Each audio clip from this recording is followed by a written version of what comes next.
Tonight, we explore one of the most essential teachings in all of Buddhism, the teaching of impermanence. This truth sits at the very heart of what the Buddha discovered and what Zen practice reveals to us again and again.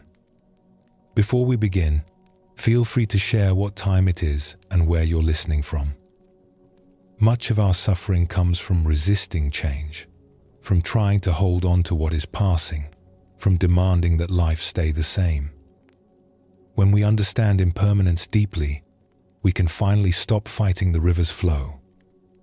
We can appreciate what is here while it is here. We can love without grasping. The teaching of impermanence invites us not just to think about change, but to recognize it happening in every moment, to feel it in our own lives, and ultimately to make peace with it. So settle in comfortably now. Notice your breathing, which continues on its own without any effort from you. Just listen and allow this ancient wisdom to settle into you like nourishing rain soaking into earth. There is something we expect from life that life cannot give us. We expect things to stay the same. We expect that what exists now will continue to exist tomorrow, next week, next year. We expect the people we know to remain fundamentally unchanged. We expect our own bodies and capabilities to last. We expect that if something is true today, it will be true forever. This expectation is so deep in us that we rarely notice it.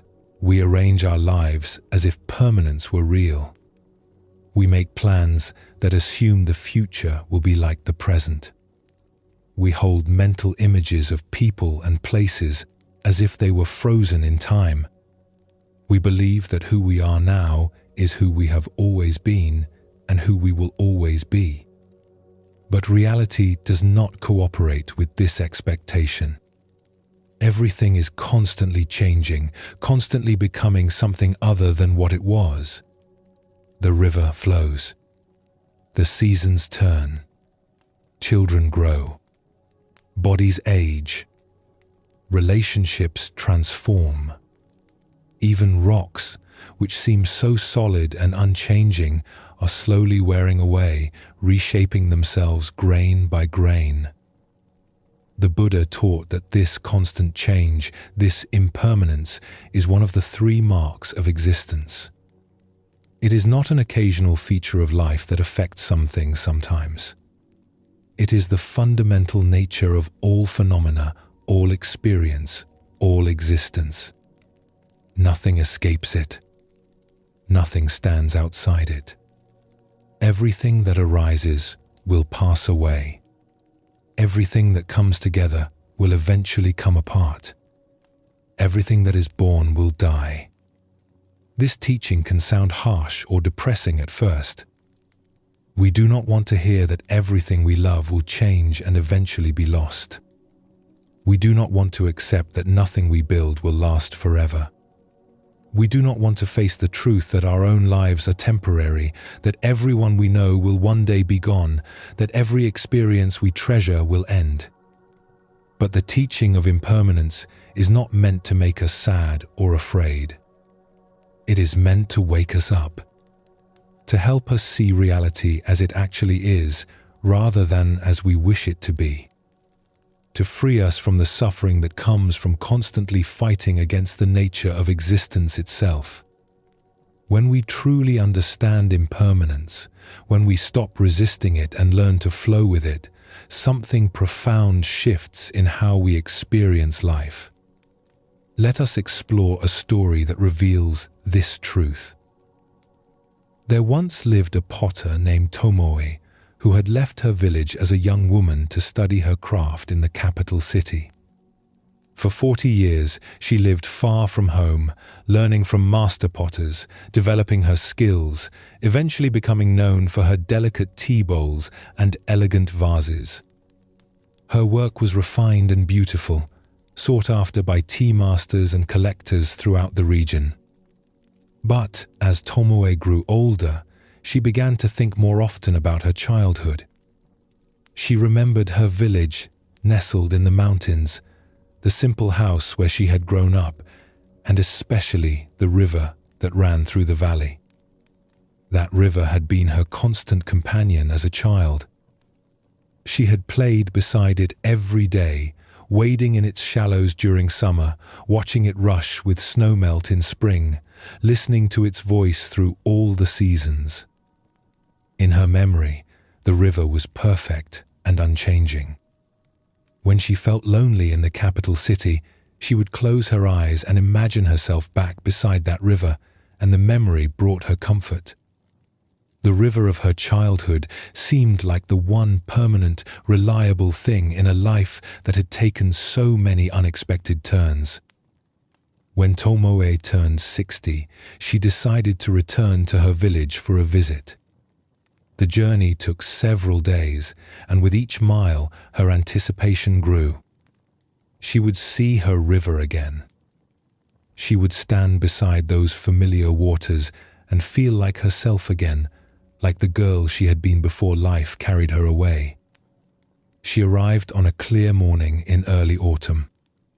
The village was much smaller than she remembered, and many of the houses were different, but she found her way to the path that led down to the river. Her heart was beating fast with excitement as she walked through the trees. Soon she would see it. Soon she would be home. But when Tomoe came through the last line of trees and stood on the riverbank, she felt a shock of confusion and disappointment. This was not her river. The river of her memory had been wide and strong, its waters clear and bright. This river was narrower, its flow more sluggish. The large, smooth rock where she used to sit was gone, replaced by a scatter of smaller stones. The old willow tree that had hung over the water had fallen, its rotting trunk lying half in the current. Tomoe walked up and down the bank, looking for something familiar, something that matched her memory. But everything seemed wrong. Even the sound of the water was different. Where was the river she remembered? Where was the place that had stayed so clear and perfect in her mind all these years? She sat down on an unfamiliar rock and felt tears come to her eyes. She had traveled so far to return to something that no longer existed. The river had betrayed her. It had not waited for her. It had not remained the same. An old man was fishing a short distance downstream. He watched Tomoe for a while, then walked over and sat nearby. He did not say anything at first, just sat with a comfortable silence that suggested he was used to his own company. Finally, Tomoe spoke. "I grew up in this village," she said. "I used to come to this river every day as a child. But it has changed so much. I barely recognize it." The old man nodded slowly. "I have lived here my whole life," he said. 80 years beside this river. "Then you must remember how it used to be," Tomoe said hopefully. "How it was 40 years ago when I left." The old man smiled slightly. "I remember many rivers. This river has been different every year, different every season, different every day, really, if you pay attention." Tomoe felt frustrated by this response. But surely the basic character of the river has remained the same? The essential nature of it? What is the essential nature of a river? The old man asked gently. Is it the water? But the water is always new water, flowing from the mountains, flowing to the sea. Never the same water twice. Is it the banks? But the banks are always changing, carved by floods, built up by sediment, shaped by the roots of growing trees. Is it the rocks in the riverbed? but the rocks move and shift and break apart, and new rocks tumble down from the cliffs above. He looked at the water flowing past them. I have lived beside this river for 80 years, and I have never seen the same river twice.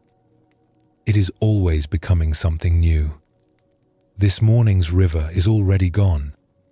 This afternoon's river has not yet arrived. There is only this moment's river, and it is already passing away. Tomoe sat quietly with these words. In her mind, she had held an image of the river that never changed. She had thought of it as a permanent place she could return to, a fixed point in a life full of movement and transformation. But the old man was showing her that her image was an illusion. The river she remembered had never truly existed except as a moment that arose and passed away 4 decades ago. I have been foolish, she said quietly. I have been carrying a picture in my mind and calling it the river. I have been loving my memory instead of reality. That is what we all do, the old man said kindly. We want things to stay the same. We want to be able to return to places and find them unchanged. We want our memories to match what is here now. But reality has no obligation to match our pictures. Reality is too busy changing to stand still for our memories. Tomoe looked at the river with new eyes. This river, flowing before her now, was real. It was alive. It was doing what rivers do, which is to flow and change and reshape themselves endlessly. The river of her childhood was gone because that is the nature of rivers. They do not wait. They do not preserve themselves for our return. They continue their endless transformation, moment by moment, year by year. She noticed things about this present river that she had missed while comparing it to her memory. The way the light played on the surface, the sound of water moving around a partially submerged branch, a small bird standing on a rock, dipping its head to drink. These things were here now, real and immediate, while she had been lost in grief for a past that existed only in her thoughts. Thank you, Tomoe said to the old man. You have shown me something important. The old man stood up, preparing to return to his fishing. The river teaches us every day if we watch it. Nothing stays. Everything flows. This is not a sad truth. It is simply the truth. After he left, Tomoe stayed by the river for a long time. She watched the water moving past, never the same water twice. She noticed how clouds were reflected on the surface, appearing and disappearing as they moved across the sky. She saw how a leaf fell from a tree and was carried downstream, visible for a few moments before passing out of sight around a bend. As she watched, something released in her chest. She had been holding so tightly to her image of how things should be, how they should have remained. But the river was teaching her what the old man had said. Nothing stays. Everything flows. This is not betrayal. This is nature. When Tomoe finally walked back to the village that evening, she was not the same person who had walked down to the river that morning. She had come expecting to find permanence and had discovered change. She had come seeking the past and had found only the present. And in discovering this, she had learned something that would change how she saw everything from that day forward.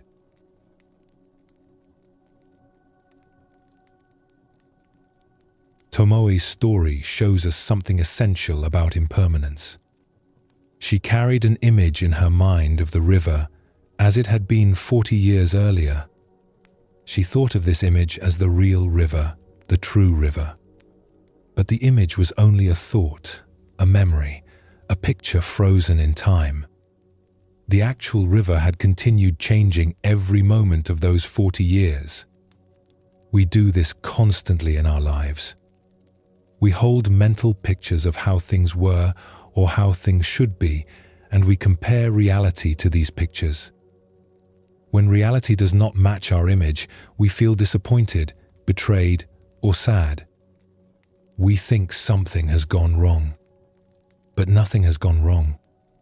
Reality has simply continued being what it always is, which is impermanent. The Buddha used the image of a river in his teachings. He said you cannot step in the same river twice because it is not the same river and you are not the same person. The water that touched your foot a moment ago has flowed downstream. New water has taken its place, and you yourself have changed in that moment. Different cells in your body, different thoughts in your mind, everything in constant motion. This is not just a philosophical idea or a poetic metaphor. It is a description of what actually happens in every moment. The world you are experiencing right now is not the same world that existed a moment ago. Your body is not the same body. Your thoughts are not the same thoughts. Everything is in flux, constantly arising and passing away. When we truly see this, when we recognize it in our direct experience rather than just thinking about it, something shifts. We stop expecting permanence. We stop demanding that things remain the same. We stop fighting against the fundamental nature of reality itself. And in this acceptance, we find a kind of freedom and peace that was not available when we were constantly resisting change. Let us explore another story that reveals a different aspect of this teaching. In a village known for its gardens, there lived a gardener named Hayato who had devoted his life to cultivating beauty. He tended the grounds of a wealthy family's estate, and his work was admired throughout the region. But the crown jewel of his garden was an ancient cherry tree that stood near the main house. This tree was very old, perhaps 200 years. Its trunk was thick and gnarled. Its branches spread wide, creating a canopy of shade, and every spring it produced the most magnificent blossoms. When the tree bloomed, people would come from neighboring villages just to stand beneath it and marvel. The flowers were perfectly pink, delicate as paper, abundant beyond counting. They would last for perhaps 2 weeks and then fall like snow, carpeting the ground in soft petals. Hayato had tended this tree for 30 years. He knew every branch, every curve of its bark. He pruned it carefully each year, fed its roots, protected it from disease and pests.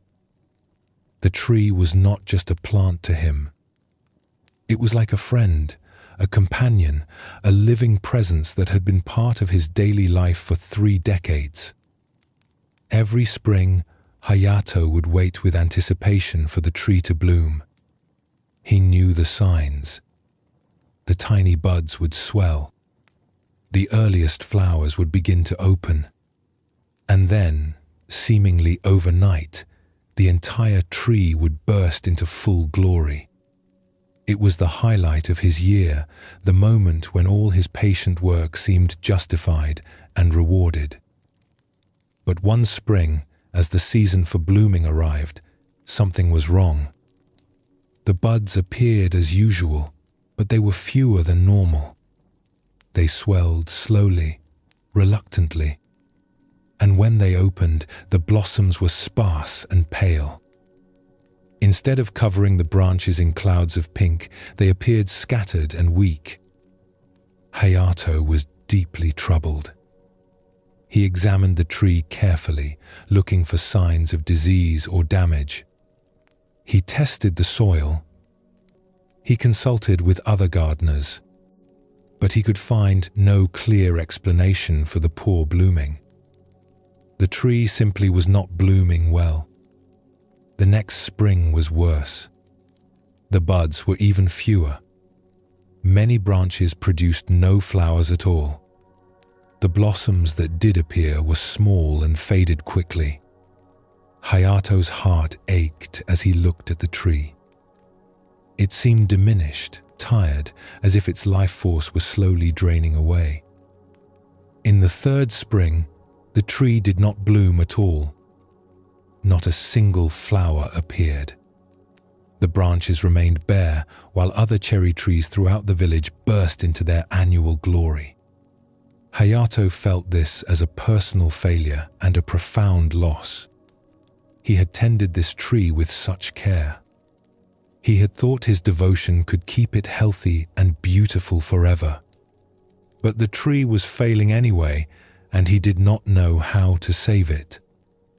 He sat beneath the bare branches one morning, feeling a grief that surprised him with its intensity.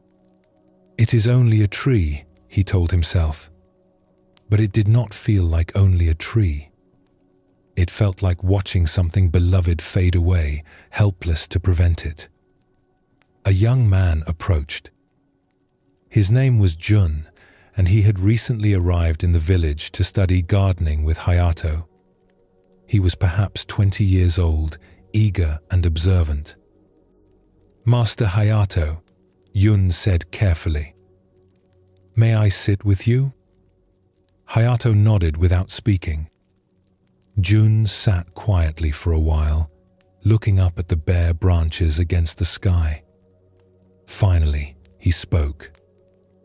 "The tree is very beautiful." Hayato felt a flash of irritation. "It is not beautiful. It is dying. Look at it. No blossoms. It has failed." "I see a tree that has lived for 200 years, Jun said gently. "I see branches that have held countless blossoms in their time. I see bark that shows the marks of 2 centuries of weather and growth. I see a shape that has been sculpted by time and wind into something unique.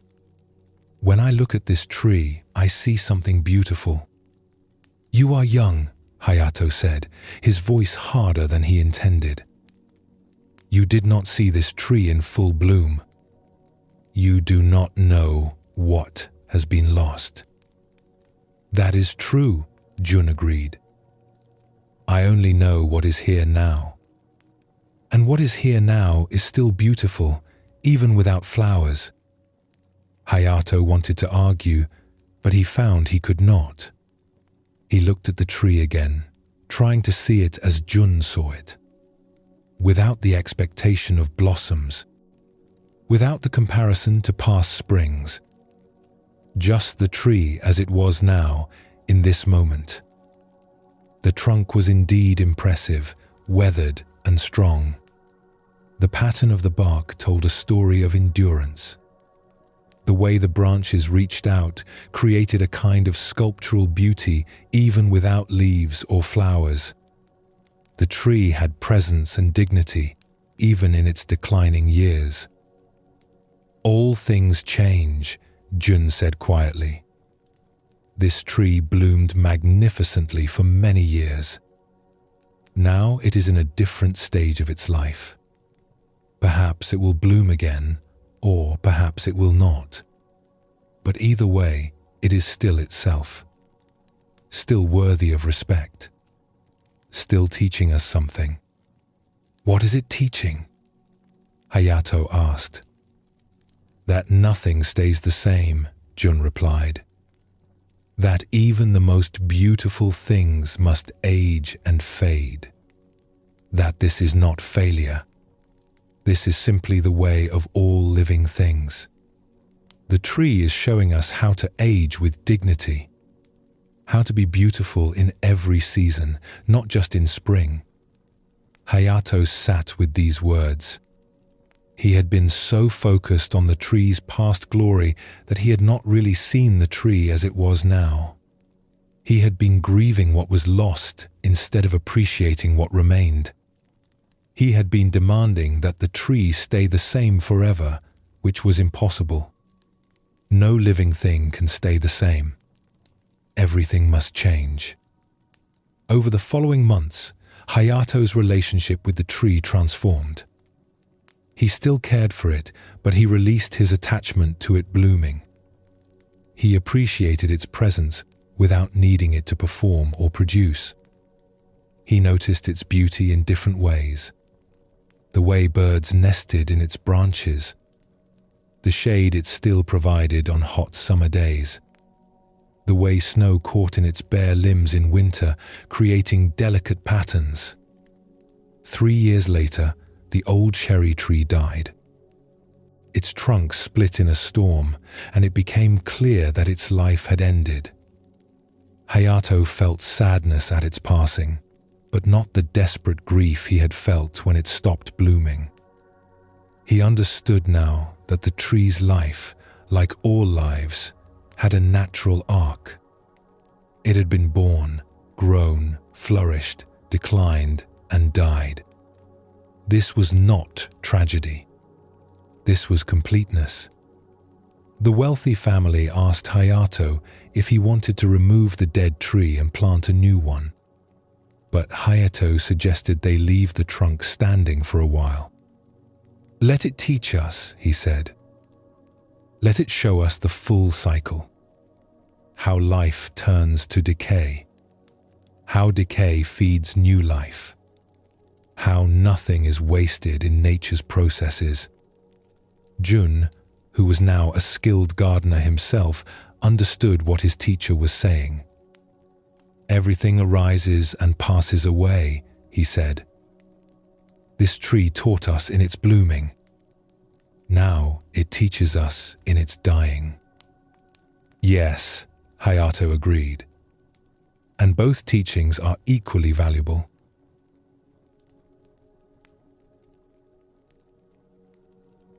These two stories reveal the same truth from different angles. Tomoe learned that the places we remember do not stay the same. Hayato learned that the things we love will age and change and eventually die.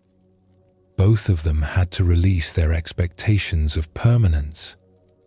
Both of them had to accept that reality will not stand still to match our wishes.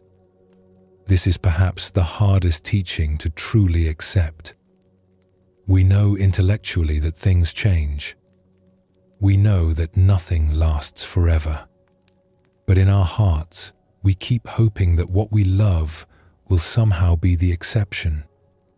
We hope that this relationship will never change, that this health will last, that this happiness will endure, that the people we cherish will always be here. But the teaching of impermanence does not make exceptions. Everything that arises will pass away. Everything that comes together will come apart. Everything that is born will die. This includes everything we hold dear. This includes everything we think makes us who we are. This includes our own lives.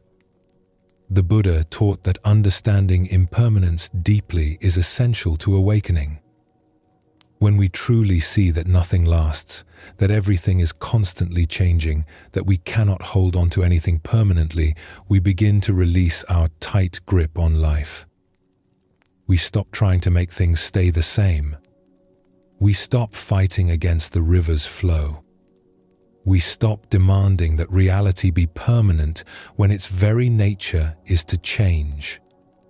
And in this release, we discover something unexpected. When we stop fighting impermanence, we can finally be present for life as it actually is. We can appreciate the cherry blossoms while they bloom, knowing they will fall. We can love people fully, knowing they will change and eventually leave. We can experience joy deeply, knowing it will pass. The impermanence does not diminish these experiences. It makes them more precious, more vivid, more real. As you rest with this teaching, you might notice the constant change happening in your own experience right now. Your breath is always different. Your thoughts keep moving. Sensations arise and fade in your body. Sounds come and go. the light changes subtly. Everything in your field of awareness is impermanent, constantly transforming, never holding still. This is not a problem to solve. This is the nature of being alive. And when we stop resisting it, when we flow with it rather than against it, we discover a kind of peace that was never available through our attempts to make things permanent. The river keeps flowing. The seasons keep turning. The cherry tree blooms and fades and dies and returns to the earth. And in all of this constant change, there is a kind of rightness, a natural order that we can align ourselves with or resist. Resistance brings suffering. Acceptance brings peace. This is the teaching of impermanence, not as an abstract concept, but as a living truth that we can see and feel and know in every moment of our lives. Take a moment to rest. Feel the support beneath you. Notice any sounds around you, arising and fading. Everything you hear will pass away. Every sensation you feel is already changing. This is not something to fear. This is simply how things are. We carry images of people in our minds. Our parents as they were when we were children. Our friends as they were in school. Our partners as they were when we first met them. We hold these images carefully, as if they were photographs we can return to whenever we want to remember who someone truly is. But the person in our image is not the person standing before us. The parent we remember from childhood has lived decades more, experienced joys and losses we may never know about, been shaped by time and circumstance into someone subtly or dramatically different. The friend from school has encountered their own struggles, made their own discoveries, traveled their own path to become someone we might not recognize if we met them fresh today. The partner we fell in love with has continued growing, changing, becoming in ways both small and profound. This is one of the most difficult aspects of impermanence to accept. We can understand intellectually that rivers change and cherry trees age, but we struggle deeply with the truth that people change. We want the people we love to remain the same. We want to know them completely and have that knowledge stay accurate forever. We want relationships to feel stable, predictable, secure. But people are not stable. They are not fixed objects we can finally understand and then check off as known. People are like clouds, constantly forming and reforming, never the same from one moment to the next. The person you spoke with this morning is not quite the same person you speak with this evening. Something has shifted, however slightly. Some experience has touched them. Some thought has moved through them. Some change has occurred. This truth can feel threatening at first. If people are always changing, how can we trust them? How can we build lasting relationships? How can we ever truly know anyone? But there is another way to see it. When we recognize that people are always becoming someone new, we can meet them freshly instead of through our outdated images of who they used to be. We can remain curious instead of assuming we already understand. We can allow relationships to be alive rather than frozen. Let us explore a story that reveals this truth. There once lived a merchant named Issei who traded in silk and fine fabrics. His work required him to travel frequently between villages and towns, buying from weavers and selling to shops and wealthy families. It was a good life, prosperous and full of variety, though sometimes lonely.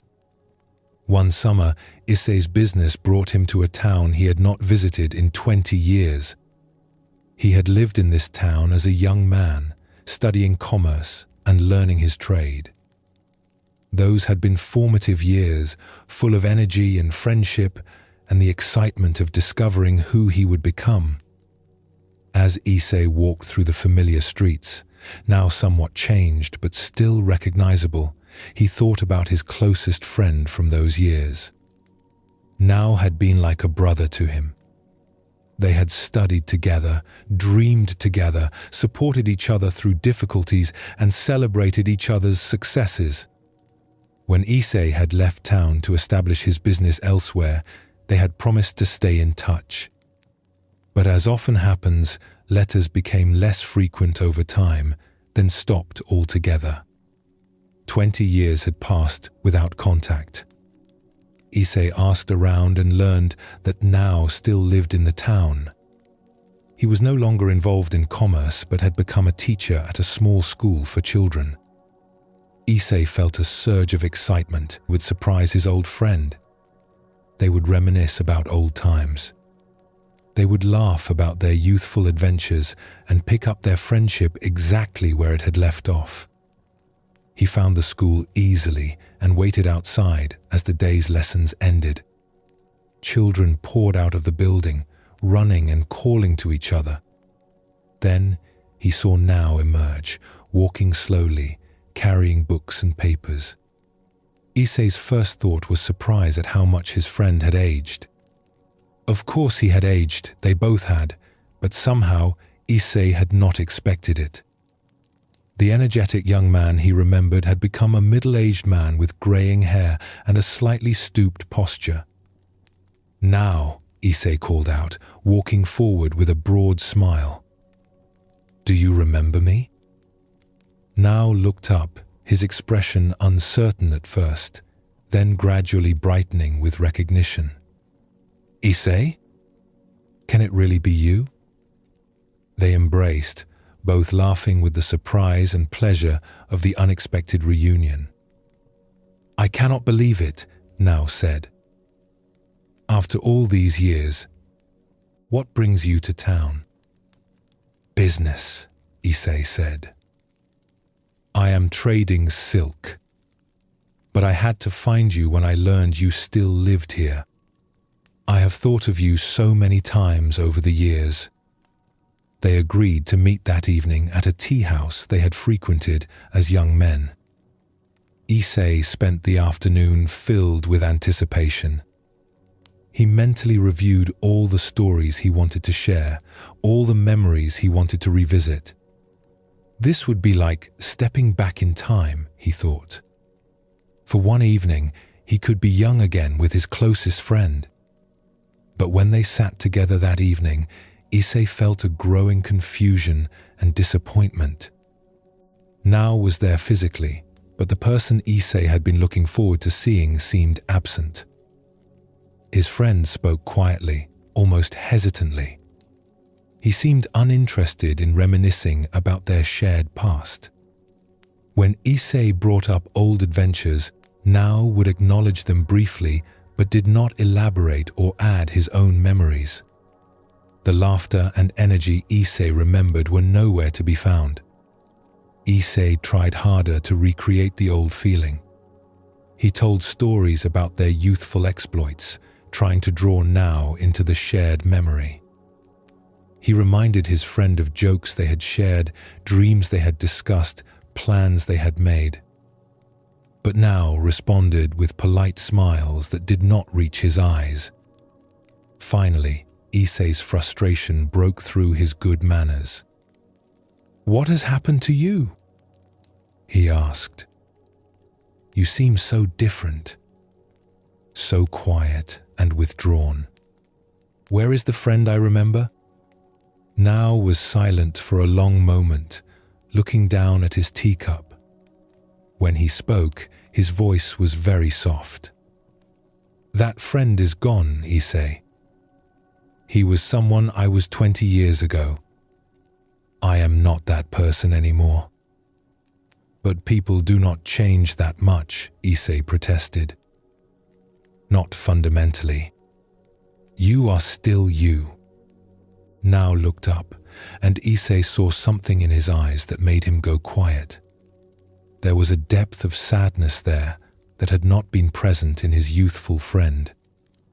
"Many things have happened in 20 years, Nao said. I married. My wife was everything to me. We had a daughter. For 10 years, I was happier than I had ever been. Then my daughter became ill. We tried everything to help her, spent all our money, consulted every doctor. But she died. She was only 8 years old." Issei felt his chest tighten. "Now, I am so sorry. I did not know." "How could you know?" Nao said without bitterness. "We had not spoken in years. After my daughter died, my wife could not bear to stay in this town. She left. She needed to start fresh somewhere else, and I understood. I do not blame her. But I stayed. I took a position teaching children, perhaps as a way to still be around the age my daughter would have been. Perhaps as a way to honor her memory by helping other children learn and grow." He paused, turning his cup slowly in his hands. "The person you remember, the energetic young merchant full of ambitions and laughter, that person existed before all of this happened. Grief changed me, Issei. Loss changed me. I am not that person anymore. I cannot be." Issei sat in silence, shame washing over him. He had come here expecting his friend to have waited unchanged, to have preserved himself like an object in storage so that Issei could return and find everything exactly as he had left it. He had not considered that his friend had continued living, experiencing, being shaped by his own journey. "I have been foolish," Issei said quietly. "I came here wanting to find my old friend, wanting to relive old times. But I was not thinking of you as a real person who has had a real life. I was thinking of you as a character in my memories, someone who should have stayed the same for my convenience." Nao's expression softened. "I understand. I have done the same thing. Sometimes I wish I could be that young man again. Sometimes I resent that I cannot offer you the friendship you remember. But I cannot go back. None of us can. We can only be who we have become." They sat together in silence for a while. Then Issei asked, "Will you tell me about your daughter? What was she like?" For the first time that evening, something opened in Nao's face. He began to speak about his daughter, her curiosity, her love of stories, the questions she would ask. As he spoke, Issei began to see his friend not as a disappointing version of someone from the past, but as an actual person with depth and experience and a story that had continued during all those years of separation. They talked late into the evening, not about the past, but about the present, about Nao's students and the satisfaction he found in teaching, about Issei's travels and the lessons he had learned about people and trade. They were not recreating an old friendship. They were discovering whether a new friendship might be possible between who they had each become. When they parted that night, Issei felt something different than he had expected to feel. Not the satisfaction of reclaiming the past, but the bittersweet recognition that the past was truly gone. His friend from 20 years ago no longer existed. But this person, this man shaped by love and loss and survival, was real and present. And perhaps, if Issei could release his attachment to who Nao used to be, he could begin to know who Nao actually was.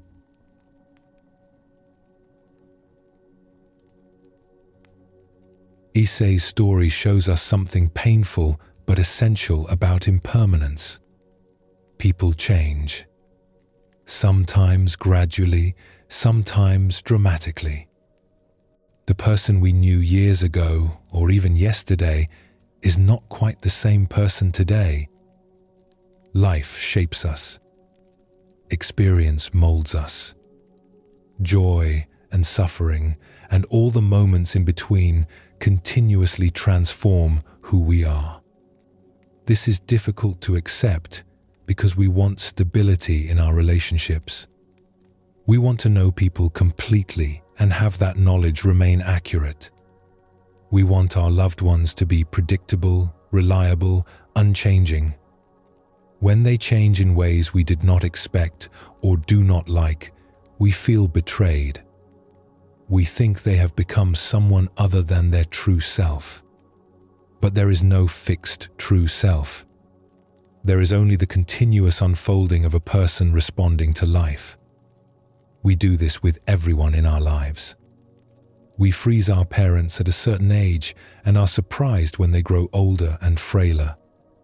We hold images of our children at particular stages and struggle when they grow beyond those images. We meet our partners with expectations based on who they were last year or last week, and we miss who they are today. The teaching of impermanence invites us to release these frozen images, to see the people in our lives as they actually are, not as we remember them or expect them to be. To remain curious about who they are becoming, instead of insisting they remain who they were.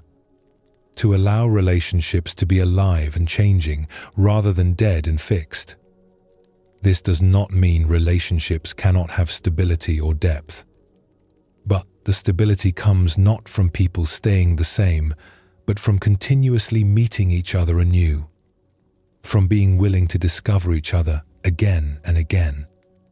From recognizing that the person you love today is not quite the same person you loved yesterday and loving them anyway.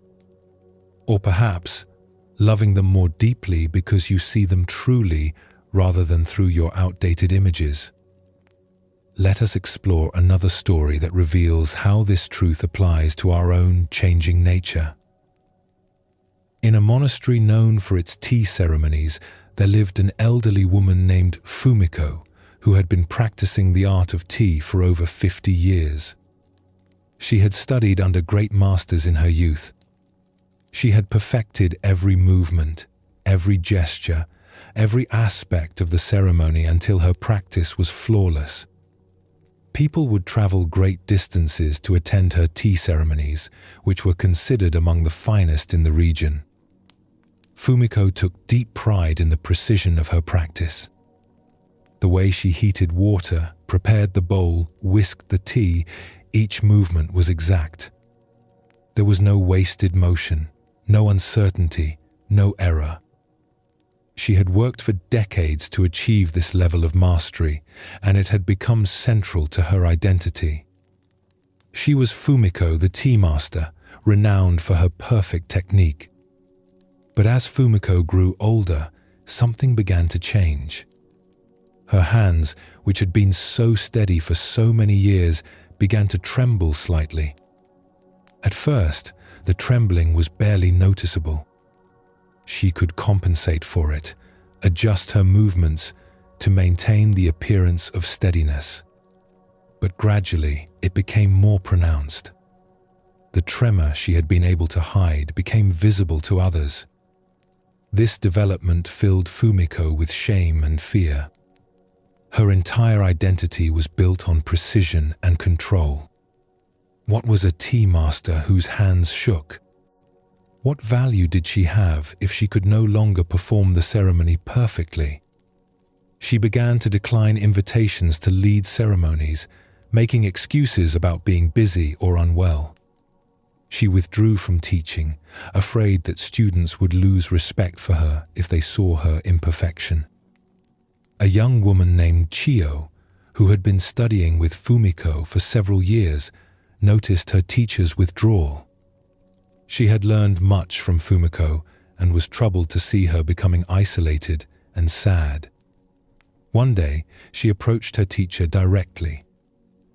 "Master Fumiko," she said respectfully, "I miss attending your tea ceremonies. Will you prepare tea for me today?" Fumiko felt a wave of panic. "I'm not feeling well today," she said. Perhaps another time. But Chiyo did not leave. She sat down and waited quietly. Her patient presence made it impossible for Fumiko to hide behind excuses. Finally, Fumiko admitted the truth. "My hands shake," she said, holding them out so Chiyo could see the slight tremor. "I can no longer perform the ceremony properly." A tea master with unsteady hands is not a tea master at all. Chiyo looked at the trembling hands with neither pity nor judgment. "Will you prepare tea for me anyway?" she asked. Fumiko wanted to refuse, but something in her student's calm request made her agree. She prepared the tea room, gathered the utensils, heated the water. Her heart was beating fast with anxiety. When she began the ceremony, her hands were shaking more than usual, amplified by her nervousness. The ladle trembled as she transferred water. The whisk moved less smoothly than it once had. The tea she prepared was still perfectly good, but the movements were not flawless. She could not hide what was happening. Her imperfection was visible, undeniable. When she served the tea to Chiyo, Fumiko felt tears of shame in her eyes. "I am sorry," she whispered. "This is not the ceremony you deserve." Chiyo accepted the tea bowl with both hands and raised it respectfully. She took a sip, then looked at her teacher with an expression of deep appreciation. "This is the most moving tea ceremony I have ever experienced," she said. Fumiko looked at her in confusion. "How can you say that?" My hands shook throughout. The movements were imperfect. "Yes," Chiyo agreed. "And that made it more beautiful. When your movements were perfect, I admired your technique. But today, I saw something deeper. I saw the effort it took to continue despite the difficulty. I saw your vulnerability. I saw your humanity." The trembling hands did not diminish the ceremony. They revealed something true about all of us. She paused, choosing her words carefully. "We all change, Master. We all age. Our bodies become less reliable. This is not failure. This is simply being human. You taught me perfect technique, which is valuable. But today you taught me something more important. You taught me that practice continues even when the body changes. That the spirit of tea ceremony is not in flawless movements, but in sincere presence." Fumiko sat in silence, absorbing these words. She had believed that her value lay in her unchanging perfection. She had built her entire identity around being the master with flawless technique. But that person was gone. Her body had changed. She could no longer perform as she once had. And she had thought this meant she was finished, useless, no longer herself. But Chiyo was showing her something different. She was still herself, but a different version of herself. A version shaped by age and the body's natural decline. This version could not do everything the younger version could do. But it could offer something the younger version could not offer. Vulnerability. Humanity. The wisdom that comes from accepting change rather than resisting it. "I have been fighting against what is happening," Fumiko said slowly. "I have been trying to remain the person I was. But that person is gone. My body has changed. And I thought that meant I was no longer worthy, no longer valuable." "You are still you," Chiyo said gently. "Just a different expression of you. The you who had perfect control taught me many things. But this you, the one whose hands tremble, is teaching me something deeper about acceptance and grace. Over the following months, Fumiko slowly returned to teaching and performing ceremonies. She did not try to hide her trembling hands or pretend they were steady. She acknowledged the change openly. Some people were disappointed that her technique was no longer flawless. But many others found her ceremonies more moving than before, more honest, more touching in their visible vulnerability. A year later, another elderly tea practitioner visited Fumiko. This woman's hands also trembled with age, and she confessed that she had stopped practicing because she was ashamed of her imperfection. Fumiko prepared tea for her visitor, her hands visibly shaking throughout the ceremony. When she served the tea, she said, "I spent a year hiding because I thought change meant failure. But I have learned that change is simply change. We are not betraying ourselves by aging. We are continuing ourselves in a new form. The tea I prepare today is different than the tea I prepared 10 years ago. But it is still genuine. It is still sincere. It is still tea."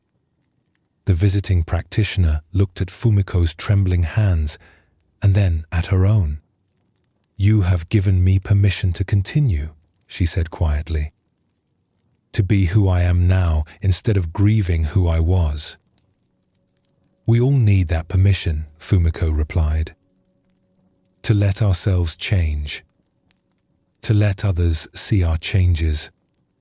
To understand that becoming someone different does not mean we have failed at being ourselves."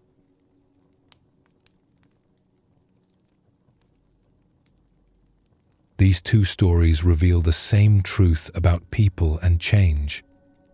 Issei learned that others change in ways we cannot predict or control. Fumiko learned that we ourselves change in ways that can feel like losing who we are. Both discoveries are challenging. Both require us to release our attachment to fixed identities and unchanging relationships. The person you think of as yourself is not a fixed entity. It is a continuous process. You are not the same person you were as a child, as a teenager, as a young adult. Your body has changed. Your mind has changed. Your understanding has changed. Even your memories have changed, reshaping themselves each time you recall them.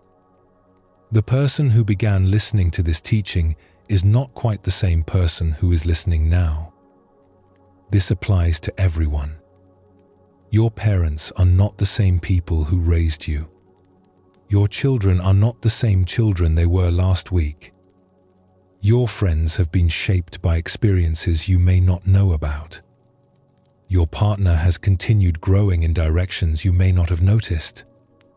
Everyone is constantly becoming someone new. We resist this truth because it feels destabilizing. If people are always changing, what can we rely on? If even our own identity is impermanent, who are we? These questions can create anxiety, but they can also create freedom. When we accept that people change, including ourselves, we can stop trying to force everyone to stay the same. We can meet people as they actually are today instead of comparing them to who they were yesterday. We can allow ourselves to grow and change without feeling like we are betraying some fixed version of who we should be. We can let relationships evolve naturally instead of trying to freeze them at some ideal point. The teaching is not that people change, therefore we cannot trust them. The teaching is that people change, therefore we must keep meeting them freshly. The love that acknowledges impermanence and continues anyway is deeper than the love that depends on everything staying the same. This is what the teaching of impermanence asks of us in our relationships. Not to stop loving people because they change, but to keep discovering who they are becoming. To release our frozen images and meet the living, changing person. To extend the same grace to others that we hope they will extend to us as we change. Because we are all changing. Every single one of us. We are like clouds, constantly forming and reforming. What appears solid and unchanging from a distance reveals itself to be fluid and dynamic up close. People are not things we can finally understand and then check off as known. They are mysteries that keep unfolding, always offering something new if we remain open to seeing it. This is the wisdom of seeing people as clouds rather than monuments. Clouds are beautiful precisely because they change. We do not expect clouds to stay the same. We appreciate their constant transformation. Perhaps we can learn to see people the same way. Beautiful in their changing. Precious in their impermanence. Always becoming something new. Rest for a moment. Notice your body exactly as it is right now. It is not the same body you had yesterday or last year or 10 years ago. Every cell has been replaced multiple times. You are literally not the same physical being you were in the past. And this is not a problem. This is simply the nature of being alive. There is a teacher that speaks to us every day, a teacher we often try to ignore. This teacher does not use words. It speaks through sensation, through capacity, through the simple facts of what is possible and what is no longer possible. This teacher is our own body. The body does not lie. It cannot pretend to be younger than it is. It cannot maintain abilities that have faded. It cannot hold onto strength that has diminished. The body shows us impermanence more directly than anything else in our experience. Every day, in ways both subtle and obvious, our bodies are changing. We know this intellectually. We understand that bodies age, that children grow, that injuries heal or leave their marks, that illness comes and sometimes goes. But knowing this and truly accepting it are very different things. We spend enormous energy trying to fight against our body's natural changes. We resist aging. We deny declining capacities. We feel betrayed when our bodies no longer do what they once did easily. But the body is not betraying us. It is simply being honest about the nature of physical existence. All bodies are temporary. All physical forms are in constant flux. The body we inhabit today is not the same body we inhabited a year ago, or 10 years ago, or 20 years ago. Millions of cells have died and been replaced. Tissues have broken down and rebuilt themselves. The entire physical structure has transformed, again and again, following patterns we did not choose and cannot control. This teaching can be painful. We identify strongly with our bodies. We think of ourselves as our physical form. When the body changes in ways we do not like, we feel like we are losing ourselves. The athlete whose body weakens. The dancer whose joints stiffen. The worker whose strength fades. Each change can feel like a small death, a loss of who we are. Yet the body's changes are not failures. They are simply the body being a body, following its nature. And when we can stop fighting this nature, when we can accept the body's honest teaching about impermanence, we discover a different way of being embodied. Not grasping at what was, not mourning what is passing, but meeting the body as it actually is, in this moment, with whatever capacities it has right now. A story can show us this truth more clearly. In a village at the edge of a vast forest, there lived a man named Goro who had been an archer since childhood. His father had taught him to use the bow, and he had practiced every day for 40 years. Archery was not just a skill for Goro. It was his art, his meditation, his way of being in the world. When he drew the bow and released the arrow, everything else fell away. There was only the target, the breath, the perfect moment of release. Goro's accuracy was legendary. He could hit targets at distances that amazed other archers. He could shoot in wind, in rain, in dim light. His eyes were sharp, his hands steady, his focus absolute. People would come from neighboring villages to watch him practice and to ask for his teaching. But as Goro reached his middle years, something began to change. At first, it was barely noticeable. A target that should have been clear appeared slightly fuzzy at the edges. He would squint and the fuzziness would resolve, so he dismissed it as temporary, perhaps caused by dust or fatigue. But gradually, the problem persisted and worsened. Objects at a distance became harder to see clearly. The center of the target, which should have been sharp and distinct, became vague. He found himself missing shots he would have made easily just a year before. Not by much at first, but enough to trouble him deeply. Goro visited a healer who examined his eyes and delivered unwelcome news. His vision was fading in the way that often happens as people age. There was no cure, no treatment that would restore what was being lost. The healer was gentle but direct. Goro's eyes would continue to weaken. He needed to accept this truth and adapt to it. This news devastated Goro. His entire identity was built on being an archer. Take away his keen eyesight, and what was left? He was not a master of archery without the ability to see his target clearly. He was nothing, no one, a man whose purpose had been taken from him. For weeks, Goro barely practiced. When he did pick up his bow, he became frustrated and angry. Each missed shot felt like evidence of his diminishing worth. His body was betraying him. His eyes were failing him.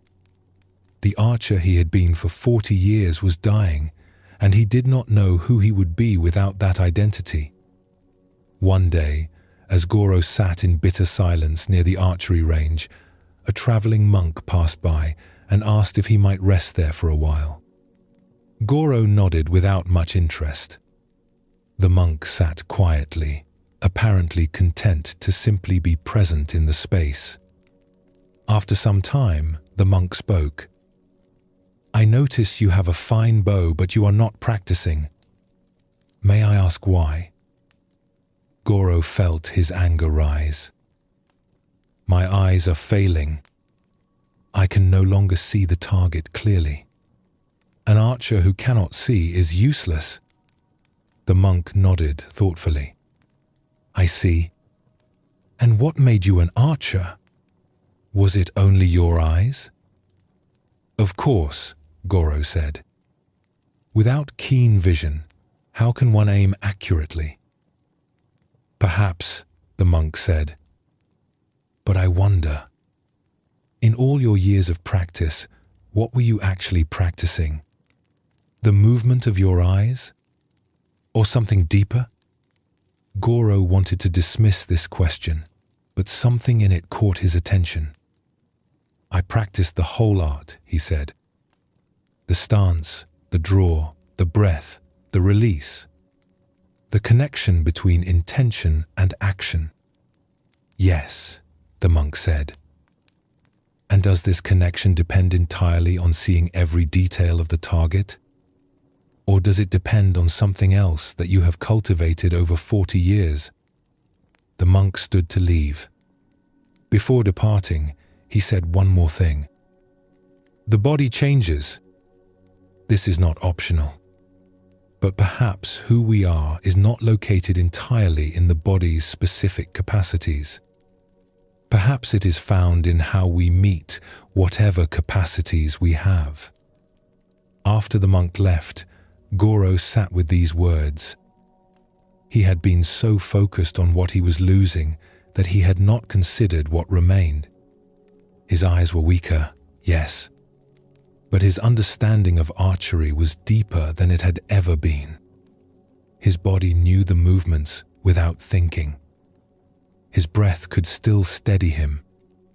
His years of practice had created a foundation that went beyond physical sharpness. That afternoon, Goro picked up his bow. Instead of trying to shoot at distant targets and becoming frustrated, he chose a closer target, one he could see clearly even with his fading vision. The target was larger, closer, but it was still a target. He could still practice the art. As he drew the bow, something released in his chest. He had been holding so much tension, so much grief about what he was losing. But in this moment, with this closer target, he could still feel the connection between intention and release. He could still experience the meditation of archery. The essence of his practice was not gone. It was just different. The arrow struck the center of the target. Not because of sharp eyesight, but because of deep practice. Because his body remembered even when his eyes could not see perfectly. Because the art of archery was not located only in vision, but in the whole integrated action of drawing and releasing. Over the following months, Goro adapted his practice. He shot at closer targets. He focused on teaching students, which required less physical demonstration and more transmission of understanding. He discovered that his love of archery did not die when his eyesight faded. It transformed into a different expression of the same devotion. Students began to say that Goro's teaching had become deeper, more profound. When he had relied on his perfect vision, he had sometimes been impatient with students who could not see as clearly as he could. But now, understanding the challenge of limited capacity, he taught with more compassion. He helped students find the art even when physical conditions were not ideal. One day, a young archer with excellent eyesight asked Goro, "How can you still teach archery when you cannot see the distant target yourself?" Goro smiled. "I am teaching archery now more purely than I did when my eyes were sharp. Then, I often confuse seeing clearly with understanding deeply. I thought the art was in hitting the distant target. But the art is in the quality of presence you bring to each moment of practice. The target is just a place to direct your attention. The real practice is in how you meet yourself in the act of drawing the bow." He paused, looking at the young archer. "Your eyes will fail eventually. Everyone's do. But if your practice depends only on sharp vision, you will lose it when your body changes. If your practice is rooted in something deeper, it can continue transforming through all the changes your body will bring." Years later, when Goro was quite old and his vision had faded further still, he no longer shot arrows at all. But he was still considered a master archer.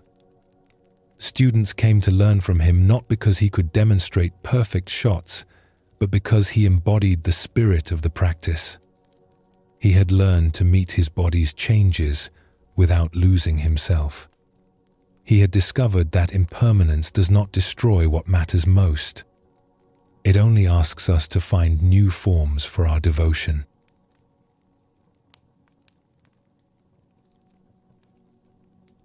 The body is constantly teaching us about impermanence if we pay attention.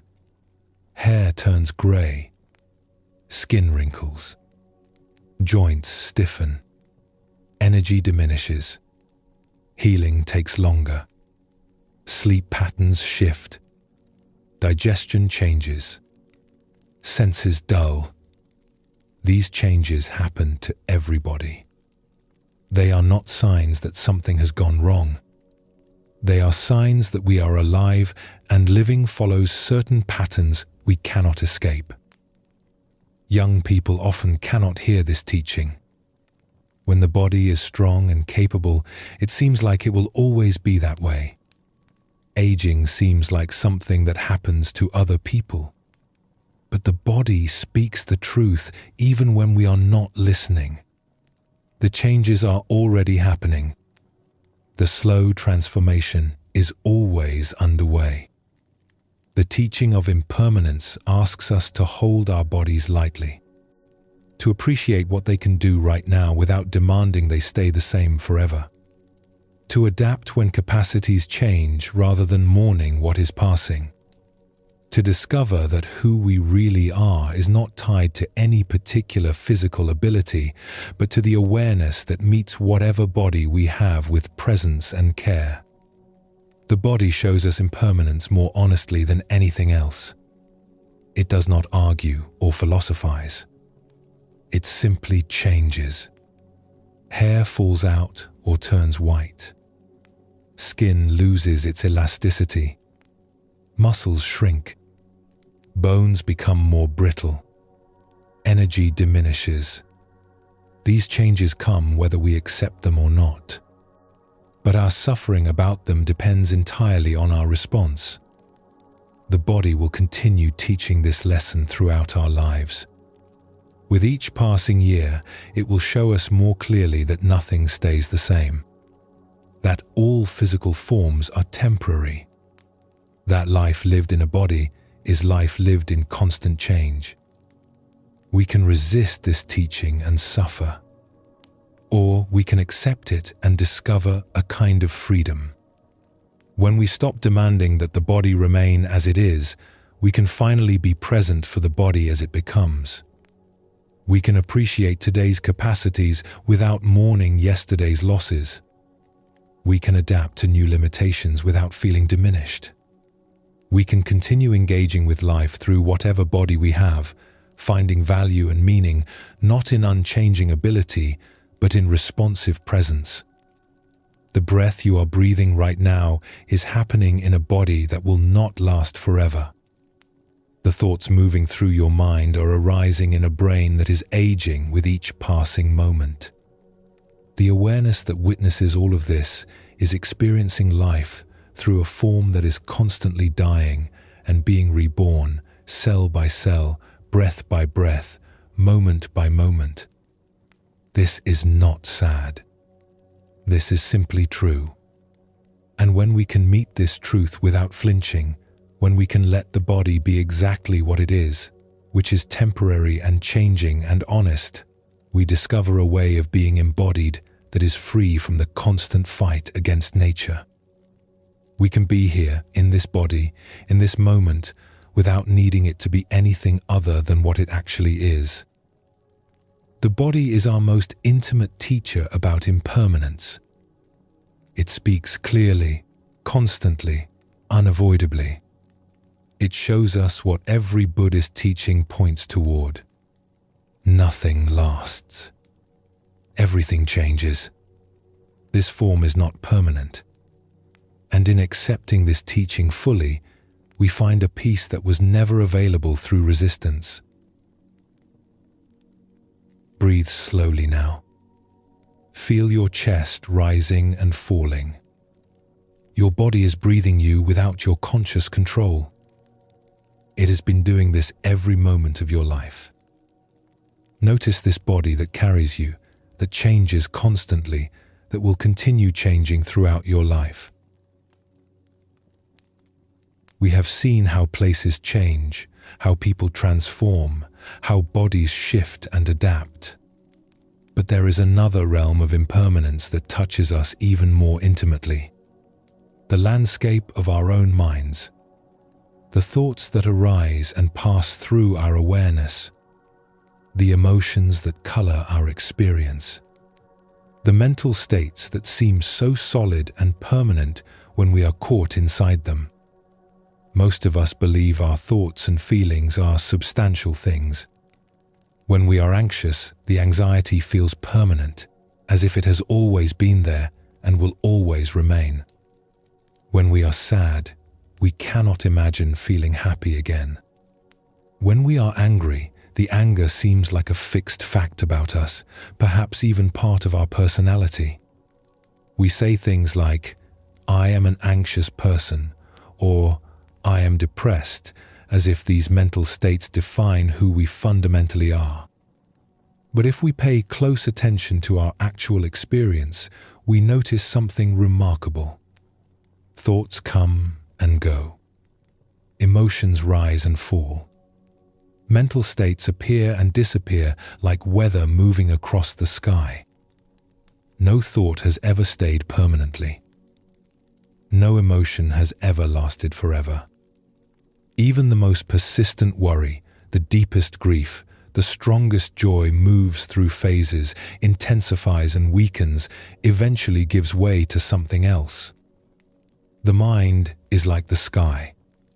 Clouds pass through it. Sometimes the clouds are dark and heavy.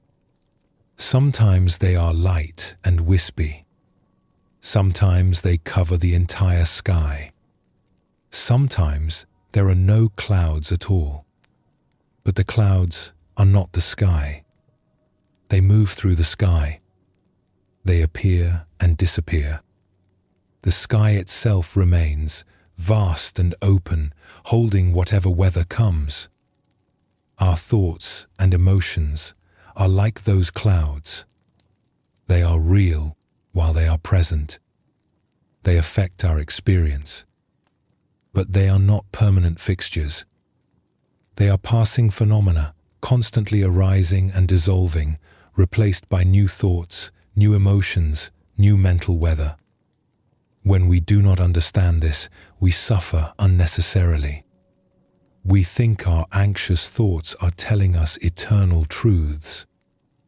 We believe our sad feelings will never lift. We identify so strongly with our mental states that we cannot see past them. We forget that everything in the mind, like everything in the world, is impermanent.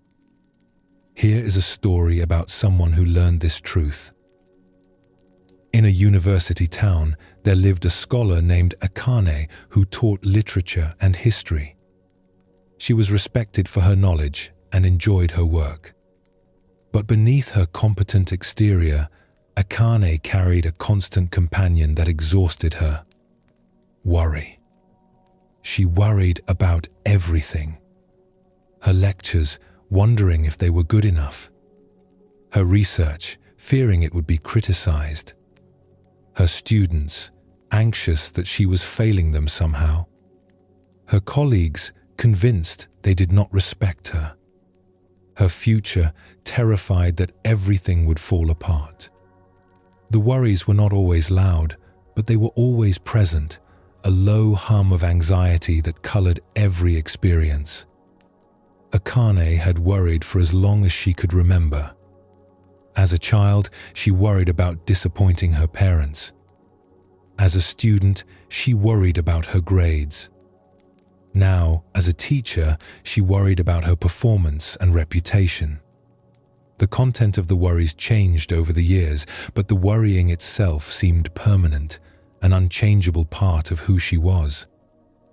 She tried many things to escape the worry. She worked harder, thinking that perfect performance would finally quiet her fears. But achievement only brought temporary relief before new worries rushed in to fill the space. She tried distracting herself with busy activities, but the worry waited patiently beneath the distractions, ready to resurface the moment she slowed down. Akane began to believe that worry was simply her nature. She was a warrior. Some people were calm, others were anxious.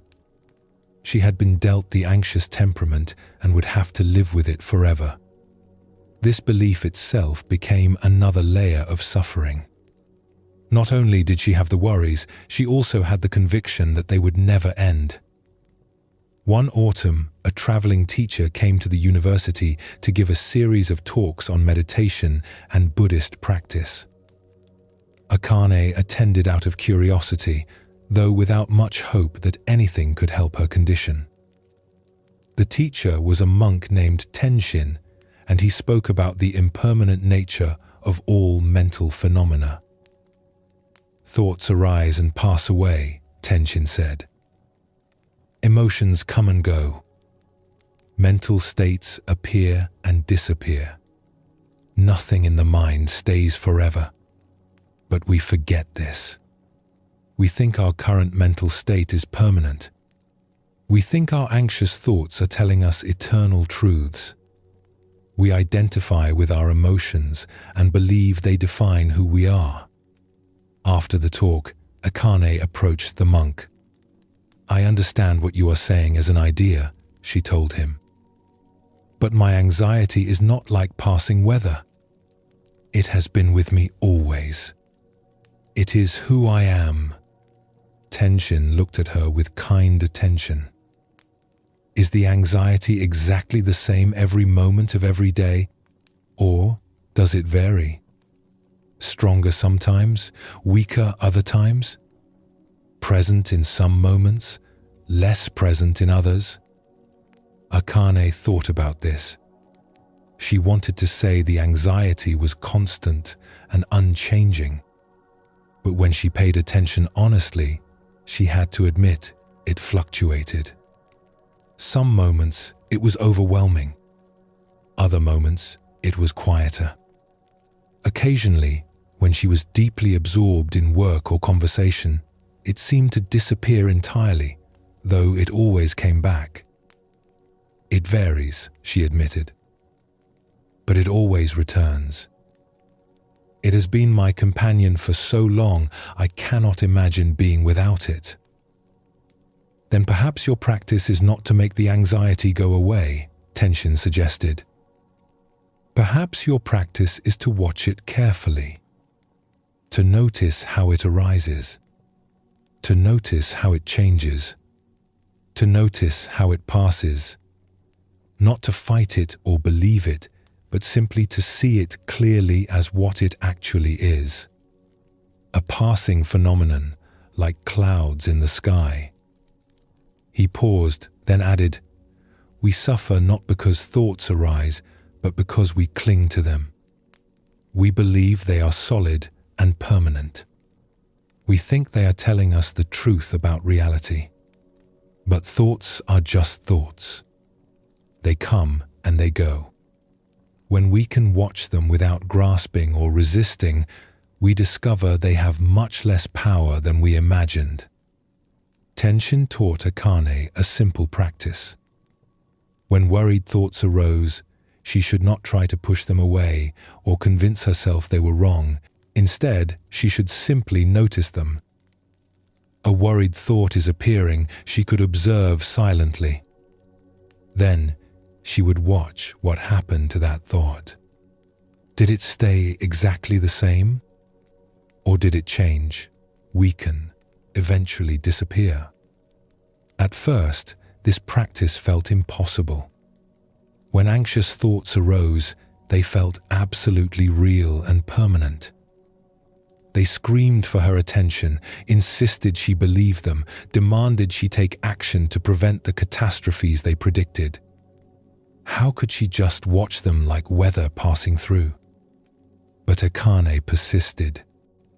When a worry about an upcoming lecture arose, instead of immediately spiraling into anxiety about all the ways she might fail, she paused. A worried thought is here, she noticed. She did not fight it. She did not feed it with more worried thinking. She just observed it. And something remarkable happened. When she stopped fueling the thought with her belief and attention, when she stopped treating it as a permanent truth, the thought began to change. It would intensify for a moment, as if protesting being ignored. Then it would gradually weaken. And then, sometimes quite quickly, it would dissolve entirely, replaced by some other thought or by a moment of quiet. This discovery astonished Akane. The worried thoughts that seemed so solid and permanent were actually quite fragile and temporary. They only seemed permanent because she kept recreating them, feeding them with her attention and belief. When she simply watched them without engaging, they passed through like clouds moving across the sky. Over weeks and months of practice, Akane's relationship with her mind transformed. She still experienced worried thoughts, but she no longer believed they were permanent features of who she was. She recognized them as passing mental weather. Some days the weather was stormy, filled with anxious thoughts. Other days it was calmer. But she learned not to identify with the weather. She was not her thoughts. She was the awareness that watched thoughts come and go. One day, a colleague asked Akane if she had changed in some way. "You seem more at ease," the colleague said. "Less tense." Akane smiled. "I am the same person with the same thoughts. But I have learned that thoughts are not permanent. They arise and they pass. I do not have to believe everything my mind tells me. I do not have to become every emotion that visits. This understanding has changed everything." The colleague looked puzzled. "But how do you just not believe your thoughts?" "When I am anxious, the anxiety feels completely real." "It is real," Akane agreed. "The anxiety is really there. But it is temporary. It came from somewhere, and it will go somewhere. When you remember this, when you see the thought or emotion as a passing visitor rather than a permanent resident, you can be with it without being consumed by it. You can let it move through without needing to make it stay or go away. Years later, when Akane herself began teaching meditation, she would tell her students, "The mind produces thoughts like the sky produces weather. This is not a problem. This is just what minds do." The suffering comes when we forget that mental weather is temporary and treat our current thoughts and emotions as if they will last forever. Practice is learning to watch the weather without believing you are the weather.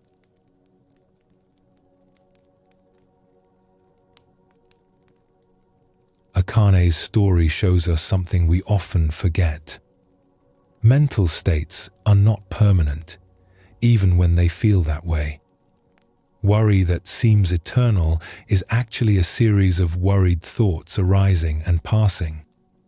Depression that feels bottomless is actually a sequence of sad thoughts and heavy emotions, each one temporary, each one eventually giving way to something else.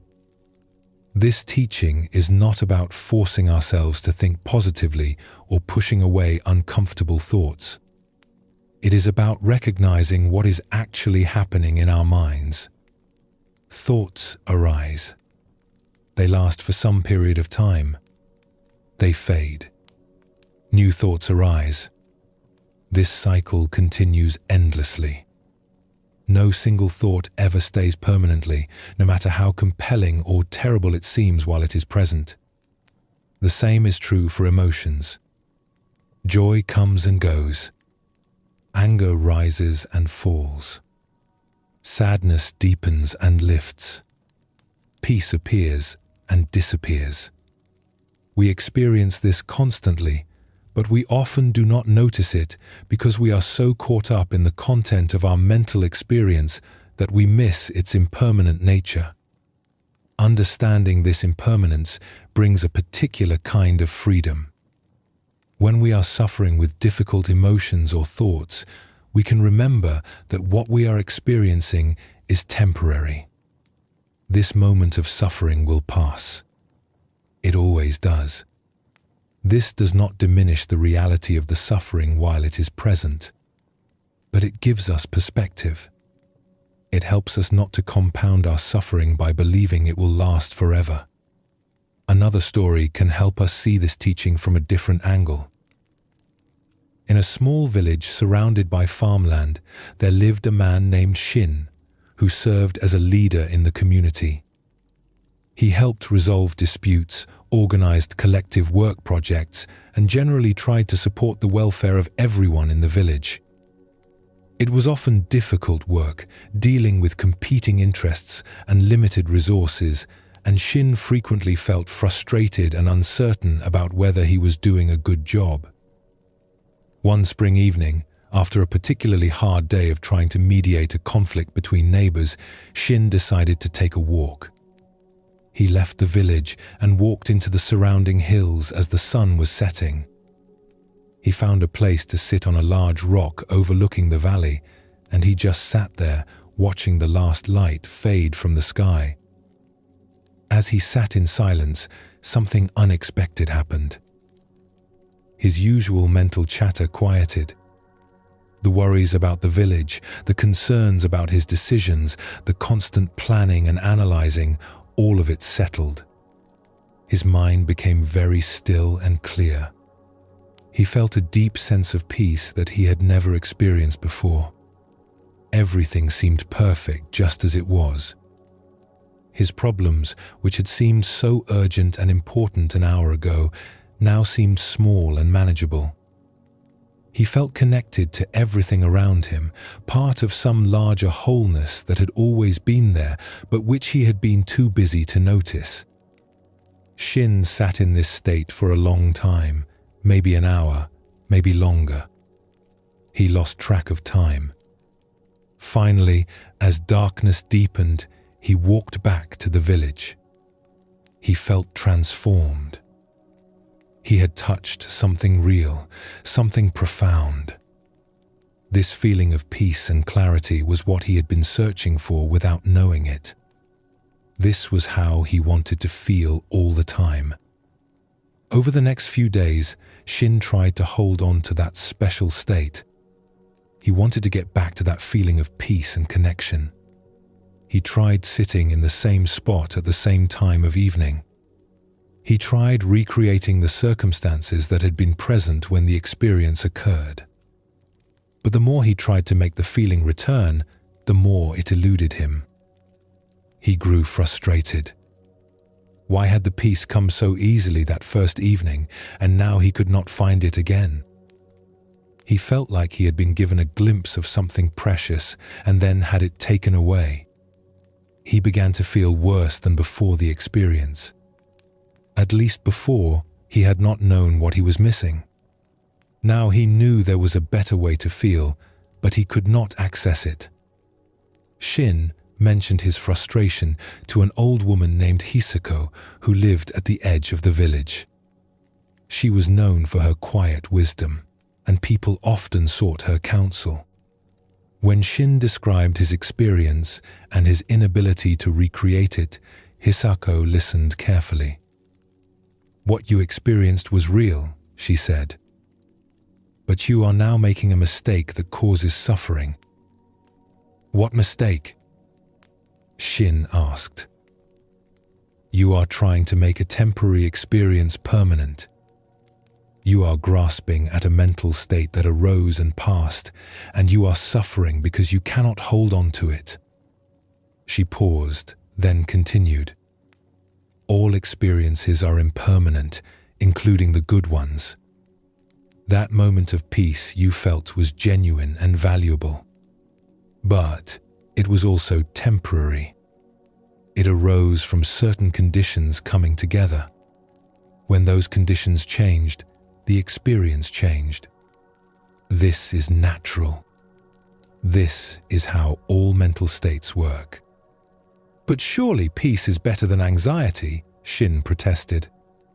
"Should I not try to cultivate the better state?" "You can certainly practice in ways that make peaceful states more likely to arise," Hisako agreed. "But you cannot grasp and hold any state permanently. The very act of grasping prevents the state from arising naturally. When you sat on that rock, you were not trying to achieve anything. You were simply present. The peace arose on its own. Now you are trying to force it to return, and this trying creates tension that prevents peace. She looked at Shin with compassionate understanding. Every mental state will pass. The anxious ones will pass. The peaceful ones will pass. Even the most profound insights come and go. When you understand this, you can appreciate good states while they are present without clinging to them when they fade. And you can endure difficult states knowing they too will pass. Shin thought about this teaching for several days. He recognized that he had been creating suffering by trying to hold on to a temporary experience. He had tasted peace and then spent his energy trying to trap it, to make it permanent. But peace, like everything else in the mind, was impermanent. It had come. It had gone. Other states had taken its place. He decided to try a different approach. Instead of trying to recreate that special evening, he simply sat quietly for a period each day without expecting any particular experience. Sometimes his mind was busy and agitated. Sometimes it was calmer. Sometimes he felt peaceful. Sometimes he felt restless. He learned to meet whatever arose without demanding it be different. Gradually, something shifted. By releasing his grip on the peak experience, by accepting the impermanent nature of all mental states, Shin discovered a different kind of peace. Not the dramatic stillness of that special evening, but a quieter acceptance of whatever was present. This acceptance was itself a kind of peace, more stable than the peak experience because it was not dependent on any particular state arising or persisting. Sometimes the profound peace would return, arising unexpectedly when conditions aligned. When it came, Shin appreciated it fully. When it passed, he did not chase it. He understood that all states come and go. His practice was not to achieve a permanent state of peace. His practice was to be present for whatever state was actually occurring, knowing that it too would pass. Years later, when someone asked Shin about that transformative evening on the hillside, he said, "That experience was a gift. It showed me what is possible. But the real teaching came afterward, when I learned that trying to hold on to that state was creating my suffering." Impermanence applies to the good experiences as well as the difficult ones. Everything passes. When we accept this completely, we find a peace that does not depend on any particular experience lasting forever.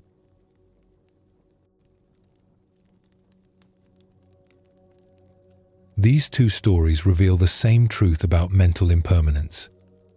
Akane learned that difficult mental states do not last forever, even when they feel permanent. Shin learned that pleasant mental states also do not last, and trying to hold on to them creates suffering. Both discovered that all thoughts, emotions, and mental states are temporary phenomena, constantly arising and passing away. This teaching can be surprisingly hard to accept. When we are suffering, we want to believe there is a permanent escape, a state of peace we can achieve and then maintain forever. When we taste happiness or insight, we want to capture it and make it last. But this wanting itself creates tension and dissatisfaction. We are fighting against the nature of mental experience, which is to flow and change. The Buddha taught that clinging to impermanent things causes suffering. This applies directly to our mental states. When we cling to pleasant states, trying to make them last, we suffer when they inevitably fade. When we push away unpleasant states, refusing to accept their presence, we suffer from the resistance. The states themselves are not the problem. The clinging and resisting create the suffering. Liberation, in Buddhist teaching, does not mean achieving a permanent state of bliss. It means understanding the impermanent nature of all states so completely that we stop grasping at them. We can experience joy without needing to make it last. We can experience suffering without believing it will never end. We can be present for whatever is actually occurring without constantly wishing our mental weather were different. When we are caught inside a strong emotion or persistent thought pattern, we lose sight of this impermanence.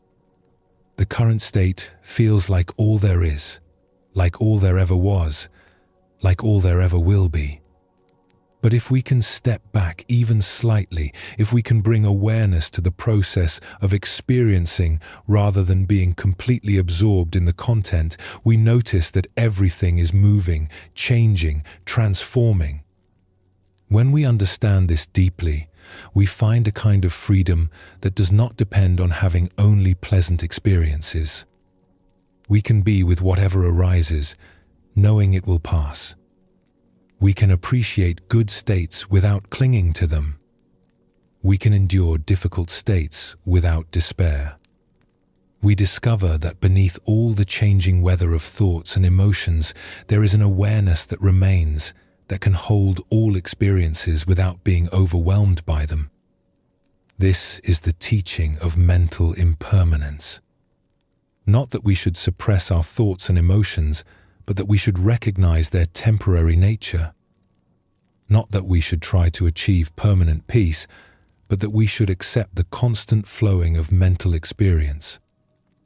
Not that thoughts and feelings do not matter, but that they matter less than we think when we see them clearly as passing phenomena.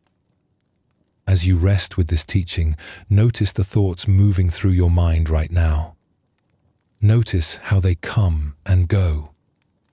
Notice how your emotional state shifts, subtly or dramatically, throughout your experience.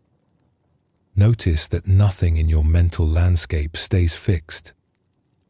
Everything is flowing, arising and passing, appearing and disappearing. This is not a problem to solve. This is the nature of having a mind. And when we stop fighting this nature, when we accept the constant change in our mental experience, we discover a peace that was never available through trying to control or fix or freeze our thoughts and emotions. We discover that we can be present for the full range of human experience, knowing that all of it is temporary, all of it is passing through, none of it is who we ultimately are. Breathe deeply now. Feel whatever you are feeling. Whatever emotion or mental state is present right now, it is temporary. It came from somewhere and it will go somewhere. You do not need to push it away. You do not need to make it stay. You can simply be with it, knowing it is passing through. We have explored how everything changes. Places transform. People evolve. Bodies age. Thoughts and emotions arise and pass. We have seen the truth of impermanence from many angles. But understanding that things change is different from accepting that they change. And this difference, this gap between understanding and acceptance, is where much of our suffering lies. The pain we feel about impermanence does not come from the changes themselves. It comes from our resistance to those changes, from our desire for things to stay the same, from our clinging to what is passing away, from our refusal to let go of what is already gone. This is one of the core teachings of Buddhism. The second noble truth tells us that the cause of suffering is attachment, clinging, grasping. We want things to be permanent when they are not permanent. We want to hold on to what cannot be held. We want to freeze moments that are already flowing past. And this wanting, this grasping at what cannot be grasped, creates a particular kind of pain. When we cling tightly to people, trying to keep them exactly as they are, we suffer when they inevitably change. When we hold on to our own youth, refusing to accept aging, we suffer with each sign of time passing. When we grasp at pleasant experiences, trying to make them last forever, we suffer when they naturally end. The tighter we hold, the more we hurt. But there is another way. When we can release our grip, when we can accept change as the nature of things, when we can let go of what is passing without the added burden of resistance, we still feel loss, but we do not create extra suffering. We can be sad without being bitter. We can grieve without being destroyed. We can let things go without feeling like we are losing ourselves. This is not about becoming cold or detached. It is about loving with open hands instead of clenched fists. It is about appreciating what is here while it is here, without demanding it stay forever. It is about flowing with life's changes rather than standing rigid against them, being broken by their inevitable arrival. Consider a story that shows what happens when we try to hold too tightly. In a village known for its craftspeople, there lived a widow named Etsuko, whose husband had been a master woodworker. For 30 years, they had worked together. He would craft beautiful furniture and tools in his workshop behind their house, and she would manage the business, talking with customers, keeping accounts, organizing deliveries. They had been partners in every sense, building a life together piece by piece. When Etsuko's husband died suddenly one winter, her grief was profound and natural. She had lost her companion, her partner, half of herself. The house felt empty without his presence. The silence where his voice had been was almost unbearable. This pain was the price of having loved deeply, and it was real and valid. But Etsuko's grief took a particular shape that created additional suffering. She could not bear to change anything in his workshop. She left it exactly as it had been on the day he died. His tools hung on the wall in their usual places. His workbench held the project he had been completing. Sawdust still lay on the floor where it had fallen. She would not let anyone enter the workshop. She would not touch anything inside it. She kept it frozen, preserved, as if by keeping the space unchanged, she could somehow keep her husband present. She also refused to sell any of his work that remained in their storage. Customers came asking to purchase pieces he had made, and she turned them all away. These objects were all she had left of him. If she let them go out into the world, she would lose even more of what little remained. The years passed. 1 year, 2 years, 5 years, 10 years, 15 years. Etsuko lived in the house with her husband's workshop frozen in time behind it. She would sit sometimes at the window, looking at the closed workshop door, remembering how he would emerge from it covered in sawdust, smiling at some small success in his work. The workshop began to deteriorate. Weather seeped in through small cracks. Moisture warped some of the wood. The tools, unused, began to rust. But Etsuko could not bring herself to maintain the space. That would mean acknowledging that he was gone, that things had changed, that time was passing. She preferred to let everything slowly decay rather than accept the truth of loss. People in the village worried about Etsuko. They saw her becoming more isolated, more fixed in her grief. But when they tried to talk with her about moving forward, she would become defensive. She was not holding on to the past, she insisted. She was honoring her husband's memory. She was being faithful to what they had shared. One spring, a young woman named Yui arrived in the village seeking an apprenticeship. She wanted to learn woodworking and had heard that Etsuko's late husband had been a master. Yui came to the house and asked if Etsuko would consider letting her learn from the tools and unfinished work in the workshop. "My husband is gone," Etsuko said coldly. "His workshop is closed." "I understand," Yui said gently. "But his knowledge does not have to be gone. If I could study his tools, his techniques, the work he left behind, something of what he knew could continue. Is that not a kind of honoring?" "You do not understand," Etsuko said. "If I let anyone into that workshop, if I let anything change, I will lose what little I have left of him." Yui nodded and left without arguing. But she returned several weeks later with a different question. "May I ask you about your husband's work? Not to enter the workshop, just to hear you talk about what he did?" Etsuko hesitated. She had not talked about her husband's work in years. It hurt too much. But something in Yui's sincere interest made her agree.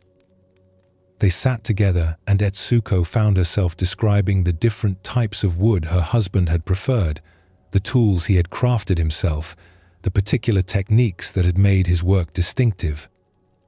As she spoke, something unexpected happened.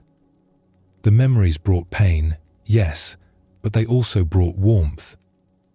She had been so busy trying to preserve the physical space exactly as it was that she had stopped actually remembering her husband.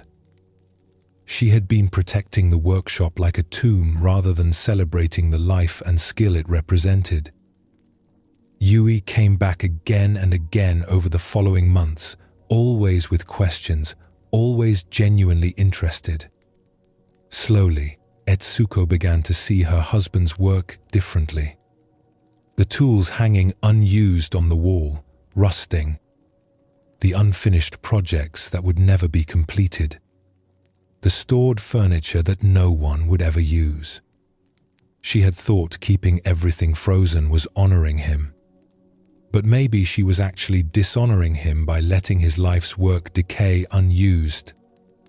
One day, Etsuko made a decision that frightened her. She told Yui she could enter the workshop. They would clean it together. They would restore the tools. They would complete the unfinished projects if possible. And Yui could learn from what was there. Opening the workshop door after 15 years was one of the hardest things Etsuko had ever done. It felt like a betrayal, like she was finally admitting her husband was truly gone. But as she and Yui began to clean, as they carefully restored the tools and workspace, something shifted in Etsuko's heart. She was not erasing her husband by allowing change. She was honoring him differently. By letting his tools be used again, by allowing his knowledge to pass to someone new, by permitting his work to go out into the world and serve people, she was letting his life continue to have meaning. The frozen, decaying workshop had been a monument to death. The restored, active workshop was a tribute to life. They completed several of the unfinished projects together. When they were done, Etsuko made another difficult decision. She would sell some of her husband's stored work to people who would use and cherish it. Keeping everything locked away had not kept her husband present. It had only kept his absence more painful. The first time someone came to take away a piece her husband had made, Etsuko felt a sharp pain in her chest. This was loss, real loss. But beneath the pain, she felt something else. Relief. A loosening. She had been holding so tightly for so long, and now she was learning to open her hands. Over the following year, Etsuko's life slowly transformed. She did not forget her husband or stop missing him, but she stopped trying to keep everything frozen in place. She allowed his workshop to become a living space again, where Yui practiced and learned. She allowed his work to move out into the world. She allowed time to pass and things to change without fighting every change as if it were a betrayal. One day, Yui completed her first major project under Etsuko's guidance, a chair made using techniques Etsuko's husband had developed. As they looked at the finished chair, Yui said, "Your husband's knowledge lives on. Through you teaching me, through his tools still being used, his skill continues." Etsuko felt tears in her eyes, but they were different tears than the ones she had cried for 15 years. "I thought I was keeping him alive by keeping everything the same," she said quietly. "But I was actually making a grave of his life's work. Now, by letting things change, by letting his tools be used and his techniques be taught, something of him does continue. Not frozen and dead, but alive and growing." She paused, touching the chair Yui had made. "I have learned something hard but necessary. Holding tight does not prevent loss. It only makes the loss more painful. When I finally opened my hands and let things change, I did not lose my husband more than I had already lost him. I just stopped suffering so much from the losing."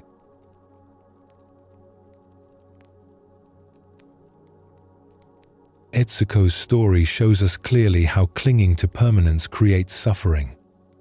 Her grief was natural and understandable. But her refusal to accept change, her attempt to keep everything frozen exactly as it was, added years of additional pain to the original loss. She suffered not just from her husband's death, but from her resistance to accepting that death and allowing life to continue. This pattern appears in countless forms in our lives. We try to keep relationships exactly as they are, refusing to let them evolve, and we suffer when they inevitably change anyway. We cling to our self-image from younger years, and we suffer with every sign of aging. We want our children to stay children, and we suffer as they grow and become independent.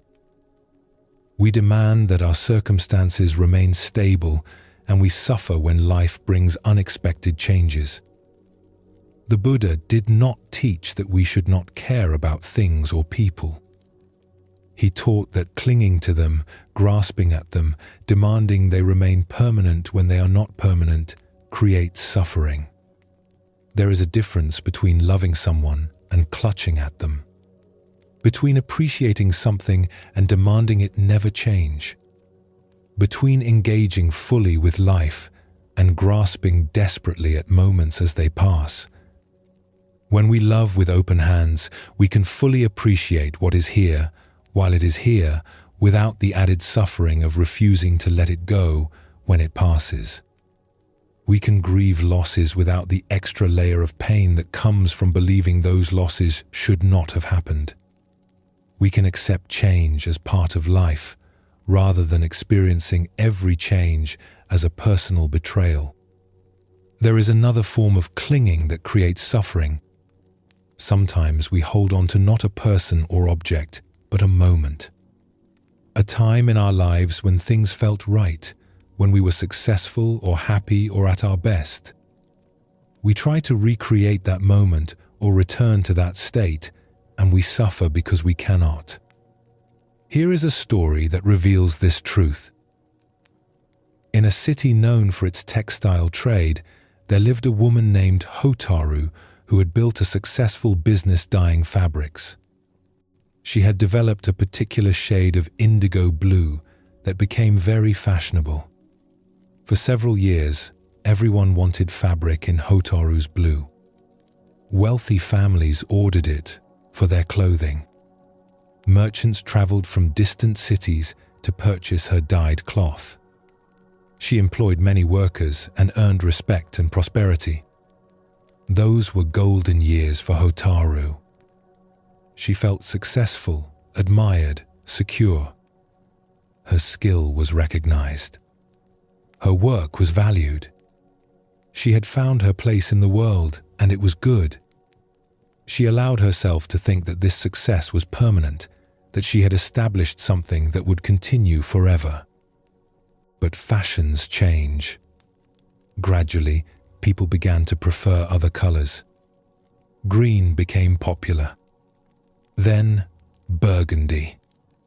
Then, patterns rather than solid colors. Hotaru's blue, which had seemed timelessly elegant, began to look dated. Orders decreased. Customers stopped coming. The workers she had employed found other work. Her workshop, which had been busy and profitable, became quiet. At first, Hotaru told herself this was temporary. Fashion would swing back to her blue. She just needed to wait. She continued dyeing fabric in the same color, storing it, sure that demand would return. But months passed, and the demand did not return. A year passed. 2 years. Hotaru became bitter. The world had turned against her for no good reason. Her blue was objectively beautiful. People were foolish to prefer these other colors. She refused to adapt, to learn new techniques, to develop new shades. She had been successful doing what she did. That success should have lasted. The fact that it did not last felt like an injustice. She spent her savings maintaining her workshop and continuing to produce the blue fabric that no one wanted. She kept everything exactly as it had been during her successful years, as if by refusing to change, she could somehow make the world change back. Her workshop became a museum to her past glory, unchanged while everything around her evolved. A young dyer named Maiko, who had briefly worked for Hotaru during the prosperous times, came to visit. She had started her own small dyeing business and was doing well by learning new techniques and responding to changing fashions. When she saw Hotaru's workshop, still producing the same blue that no one wanted, she felt concerned. "Hotaru-san," Maiko said carefully, "I have learned some new dyeing methods. Would you like me to share them with you? We could work together to develop new colors." Hotaru's face hardened. "I do not need new methods. My technique is excellent. The problem is not with my work. The problem is with people who have stopped appreciating quality." "But the market has changed," Maiko said gently. "Is it not better to change with it than to keep producing what people no longer want?" "If I change," Hotaru said, her voice sharp, "then I admit that those successful years are truly gone. I admit that I was only briefly good at what I do, and now I must start over with new techniques like a beginner. I refuse to accept that." Maiko left, troubled by her former employer's rigidity. But she came back periodically, hoping to help. On one visit, she brought samples of new colors she had developed. Beautiful shades that incorporated traditional techniques with new approaches. She hoped seeing the work might inspire Hotaru. But Hotaru barely looked at the samples. "This is not real dyeing," she said. "During my successful years, I did real dyeing. This is just chasing after whatever people want this week." "Is it chasing?" Maiko asked quietly. "Or is it adapting? Is it abandoning your skill, or is it applying your skill in new ways?" After Maiko left, Hotaru sat alone in her workshop surrounded by bolts of blue fabric no one wanted. She was running out of money. She would soon have to close the workshop entirely. But still, she could not bring herself to change. Changing would mean accepting that her golden years were truly over. It would mean admitting that success is temporary. It would mean letting go of the identity she had built during those years as the master of that particular blue. One night, unable to sleep, Hotaru walked through her quiet workshop. She looked at all the stored fabric, years of work that had no buyer. She looked at the dyeing vats, rarely used now.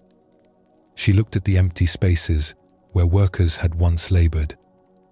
And she realized something that made her want to cry.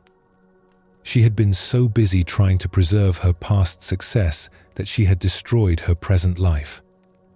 She had stopped being a dyer. She had become a curator of her own memory. She was producing blue fabric not because anyone wanted it, but because admitting no one wanted it would mean accepting that things had changed. The next morning, Hotaru did something that terrified her. She went to find Maiko. When they met, Hotaru said simply, "Will you teach me the new techniques?" "I am ready to learn." Maiko looked at her former employer with surprise and respect. "Of course. But may I ask what changed?" Hotaru was quiet for a moment. "I realized I have been clinging to a moment in time that is gone. Those successful years happened. They were real. But they are over. By refusing to accept that they are over, I have made myself unable to have any new success. I have been choosing a dead past over a living present." She paused, then added, "I am afraid. Learning new things at my age, starting over in some ways. But I am more afraid of spending the rest of my life trying to inhabit a moment that no longer exists." Over the following months, Hotaru learned new dyeing techniques. She was not as quick to learn as she had been when she was younger, and this humbled her. She had to accept being less skilled, less certain, less masterful than she had been in her area of expertise. This was painful, but it was also freeing. She was no longer trapped in the past. She was engaged with the present. The fabrics she eventually began producing were different from her old work. They showed both her traditional skill and the new techniques she had learned. They were not better or worse than her famous blue. They were simply different. And people began to buy them. Hotaru never became as successful as she had been during her golden years. Those years of peak prosperity did not return. But she built a modest, sustainable business. More importantly, she was alive again. She was learning, growing, adapting. She was meeting life as it actually was, rather than demanding it be what it once had been. Years later, someone asked Hotaru about her famous blue. "Do you ever make it anymore?" "Sometimes," Hotaru said, "when someone specifically requests it. But I no longer see it as the only thing I can do. That blue was perfect for one moment in time. But time passed. I can either spend my life trying to return to that moment, which is impossible, or I can find out what this moment asks of me." She smiled. "I wasted years clinging to past success, refusing to accept it was over. I created so much suffering for myself. Not from losing the success, which was simply impermanence doing what impermanence does, but from refusing to let it go. The moment I opened my hand and released my grip on the past, I could finally receive what the present was offering."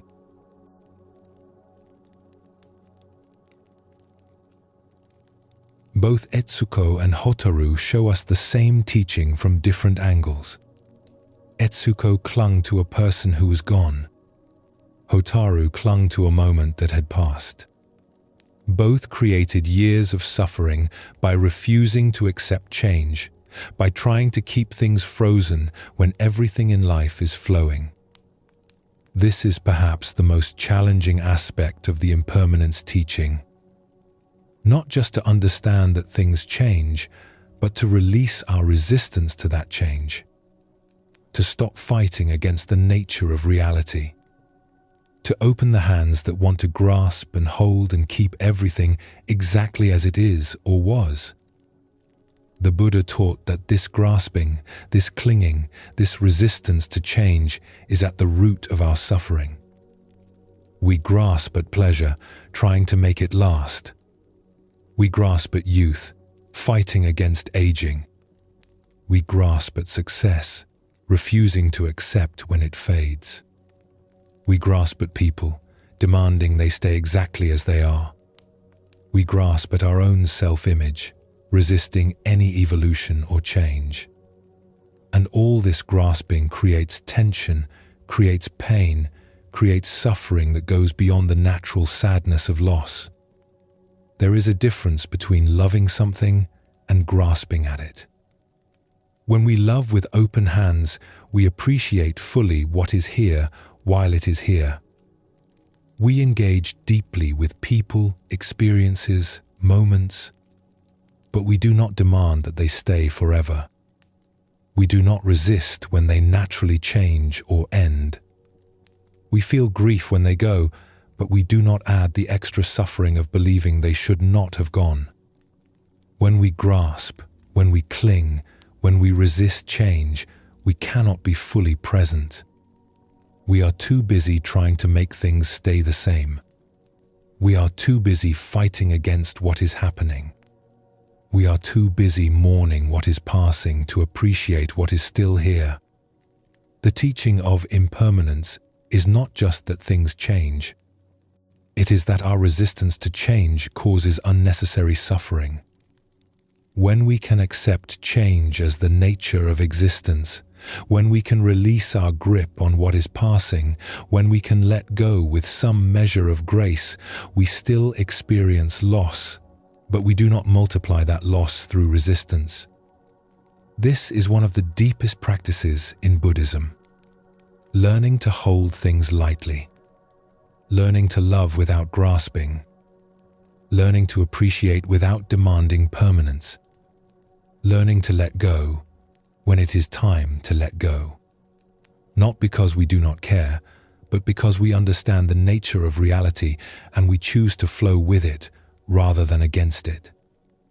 This is the practice the teaching of impermanence invites us to. Not to stop loving or caring, but to love and care with open hands. To appreciate what is here while it is here. To let go when it is time to let go. To flow with change rather than standing rigid against it. To accept that nothing lasts, and to find in that acceptance not despair, but a deeper engagement with the precious temporary moment we are actually living. Take a moment now to notice what you might be holding on to. A memory of how things used to be. An identity from an earlier time in your life. A wish for circumstances to return to how they were. Feel what it is like to hold tightly to these things. And then, just for this moment, see what it feels like to soften your grip, even slightly. We have seen how impermanence touches everything. We have explored the suffering that comes from resisting change. But there is another way to meet this truth. A way that does not just accept impermanence, but actually appreciates it. Even finds beauty in it. In Japanese culture, there is a concept called wabi-sabi. It refers to an aesthetic sensibility that finds beauty in imperfection, in incompleteness, and especially in impermanence. The weathered wood, the cracked tea bowl, the fallen leaves, the cherry blossoms that bloom briefly and then scatter. These things are not beautiful despite their impermanence. They are beautiful because of it. This way of seeing reverses our usual thinking. We typically believe that things should be new, perfect, permanent to be valuable. We want objects that last forever. We want youth that does not fade. We want experiences that go on and on. we think permanence equals worth. But wabi-sabi teaches something different. It suggests that the temporary nature of things is exactly what makes them precious. The cherry blossoms would not move us so deeply if they bloomed forever. We treasure them because they last only a few weeks each year. Their brevity is part of their beauty. A sunset is magnificent partly because it lasts only minutes before darkness comes. The seasons are meaningful because they change. When we truly understand this, we begin to see everything differently. The lines appearing on our face tell the story of years lived. The worn path through a garden shows where countless feet have walked. The crack in an old cup reveals its history of use. These marks of time passing are not defects. They are evidence of life being lived, of objects being used, of existence unfolding as it naturally does. This teaching asks us to shift our relationship with impermanence completely. Instead of mourning what fades, we can appreciate the fading itself. Instead of resisting age and wear, we can see them as adding character and depth. Instead of wanting everything to stay new forever, we can value the beauty that only comes with time passing. What follows is a story about someone who discovered this way of seeing. In a village surrounded by mountains, there lived a young woman named Mizuki who wanted to be a poet. She had studied poetry since childhood, reading all the classical works she could find. She wanted to write verses that would be considered great, that would last through the ages, that would make her name remembered forever. But Mizuki struggled with her writing. Everything she created felt flat and lifeless. She could construct verses with proper form and elegant language, but they lacked something essential. They felt empty, like beautiful shells with nothing inside. Her teacher, an old poet named Basho, would read her work and nod politely, but say little. She knew this meant the work was technically correct, but not truly poetry. One spring morning, Basho told Mizuki to stop writing for a while. Instead, she should spend an entire day simply observing. "Go and watch," he said. "Pay attention to what you see. Notice what moves you, but do not write. Just look." Mizuki felt frustrated by this instruction. How would watching help her write better poetry? She needed to practice writing, not waste time looking at things. But she respected her teacher and agreed to try. She left the village at dawn and walked into the surrounding hills. The morning was clear and beautiful. Spring had arrived and everything was blooming. Cherry trees covered the hillsides in clouds of pink and white blossoms. The sight was stunning, like something from a painting. But Mizuki had seen cherry blossoms every spring of her life. They were lovely, but familiar. What was she supposed to notice? She found a place to sit beneath a large cherry tree and began to observe as her teacher had instructed. At first, her mind was busy with thoughts about her poetry, her ambitions, her frustrations.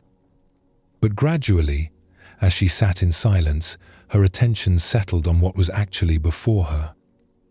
She noticed how the blossoms moved in the breeze, how light passed through the petals, how each flower was slightly different from the others. She watched insects visiting the blooms.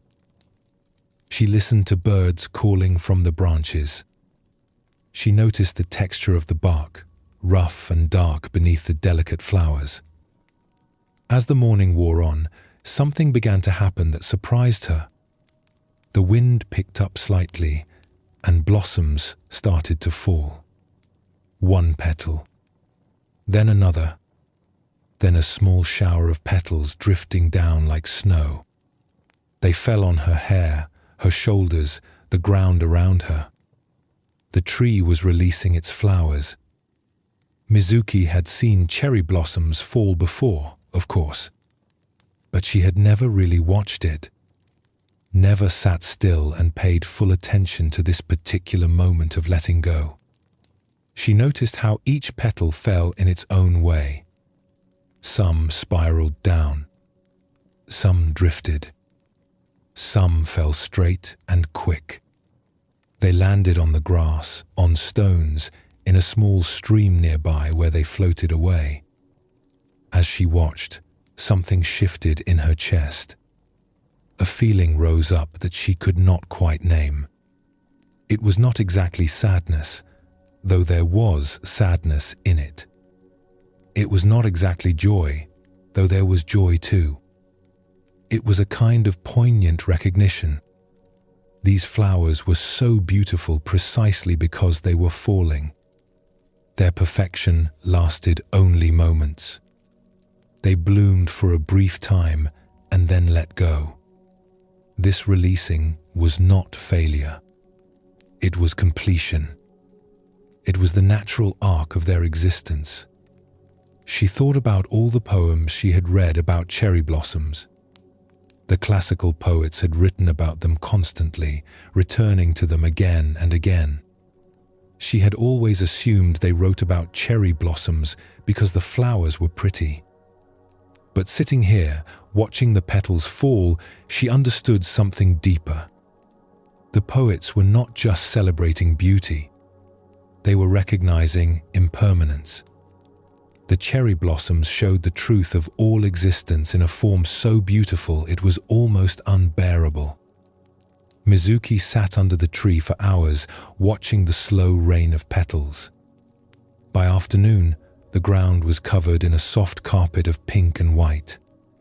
The tree, which had been full and glorious in the morning, was now half bare. Its moment of peak bloom had passed, and this passing was as beautiful as the blooming had been. When she finally walked back to the village that evening, Mizuki understood something she had not understood before. She had been trying to write poetry about eternal truths, timeless beauty, things that would last forever. But poetry was not about the permanent. It was about the temporary. It was about capturing a moment that was already passing. It was about holding up the truth of impermanence in a form that let others see it clearly. That night, she wrote a poem. It was very simple, just a few lines about cherry blossoms falling into a stream and floating away. Nothing profound or complicated. Just what she had seen, what she had felt, the moment of beauty and letting go. When she showed the poem to Basho the next day, his face changed as he read it. He looked up at her with something like recognition. "Now you are beginning to understand," he said. "This is poetry." "But it is so simple," Mizuki said. "Just blossoms falling. Nothing important." "Everything important is in those falling blossoms," Basho replied. "Birth and death, beauty and loss, the whole truth of existence. You finally stopped trying to write about eternal things and wrote about what is actually real. What is real is always temporary. This is what poetry has to capture." Over the following months, Mizuki's writing transformed. She stopped trying to write verses that would last forever and started writing about moments that were already passing. A morning mist burning off a field. An old dog sleeping in a patch of sun. Footprints in snow beginning to melt. Each poem captured something temporary, something that existed only briefly and then was gone. And paradoxically, by writing about the temporary, her poems began to feel more lasting. They held truths that did not change precisely because they accepted that everything changes. Years later, when Mizuki had become a respected poet herself, students would ask her how to write good poetry. She would tell them, "Do not try to write about things that last forever. Nothing lasts forever. Write about things as they are passing. Find the beauty in fading, in ending, in letting go. The most enduring art is made from the most temporary materials. Words that capture impermanence somehow escape impermanence themselves." She would often add, "I wasted years trying to write about eternity." But eternity is an abstraction. What is real is this moment, this breath, this flower that is already beginning to fade. When we can see the beauty in that, when we can honor the temporary instead of resenting it, we discover what poetry actually is. We discover what life actually is.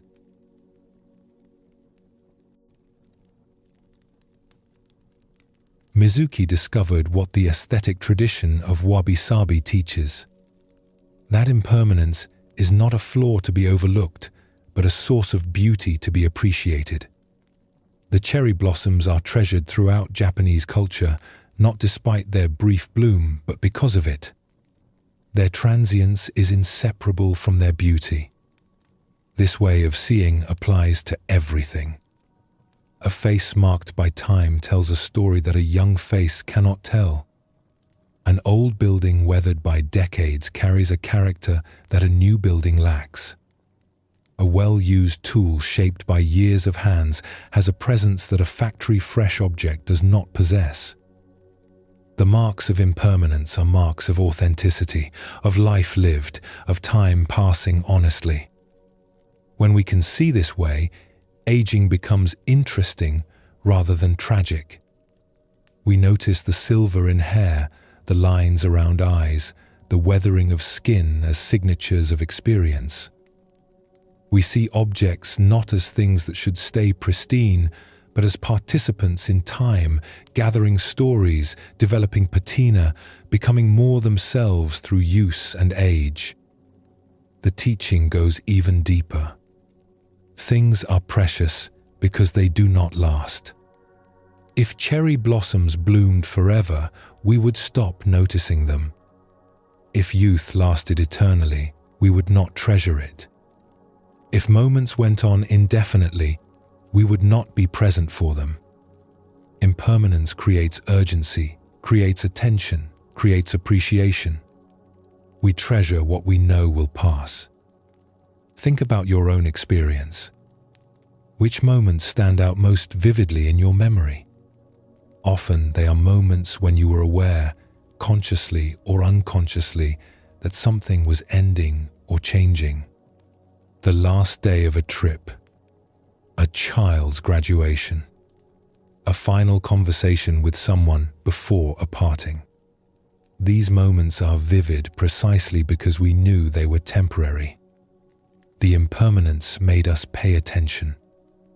Another story can deepen our understanding of this truth.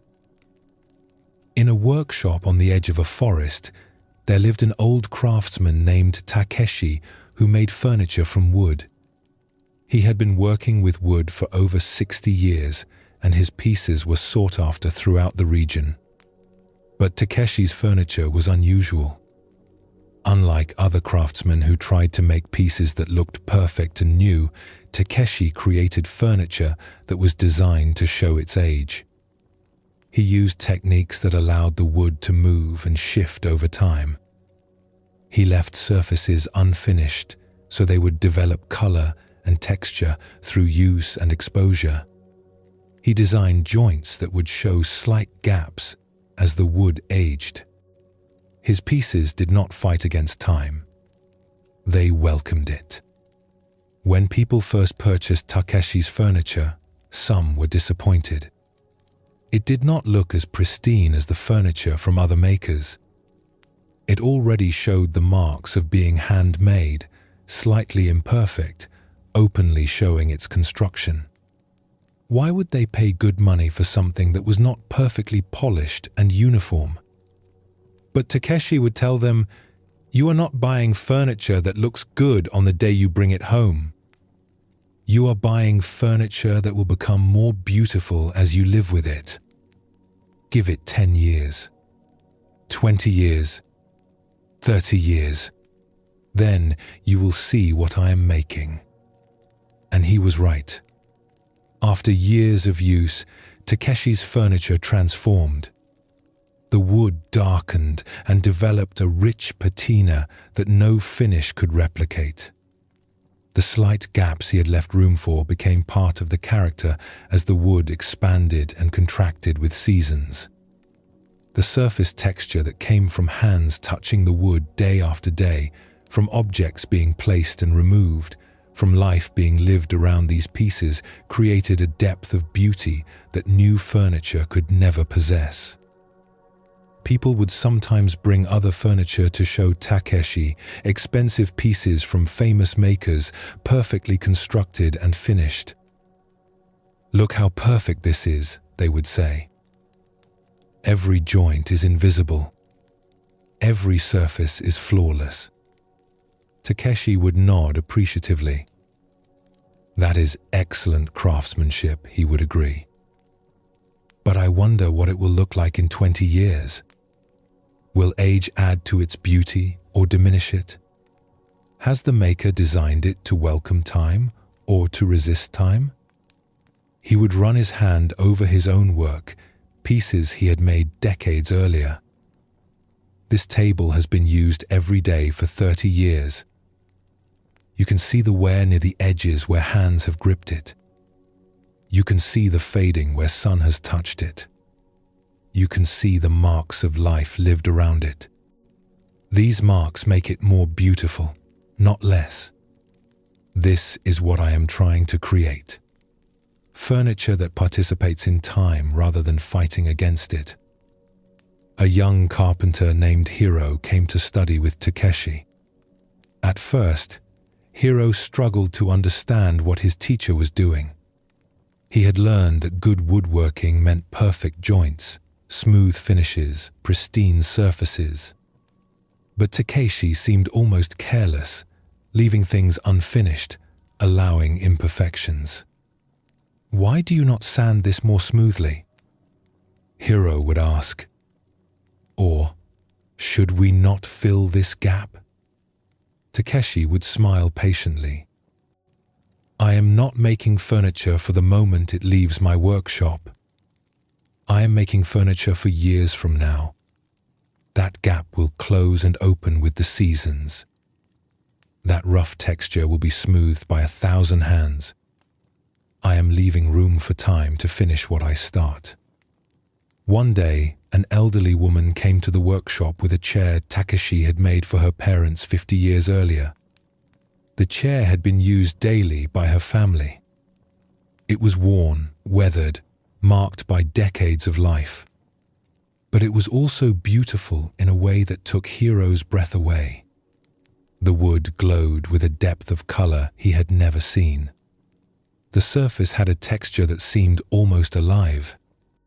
The piece carried a presence, a dignity that came from having been truly lived with. "Can you repair it?" the woman asked. "Some of the joints have loosened." Takeshi examined the chair carefully, his old hands moving over it with recognition and affection. "I remember making this piece," he said. "Your father came to me when he was first married. I can repair the joints.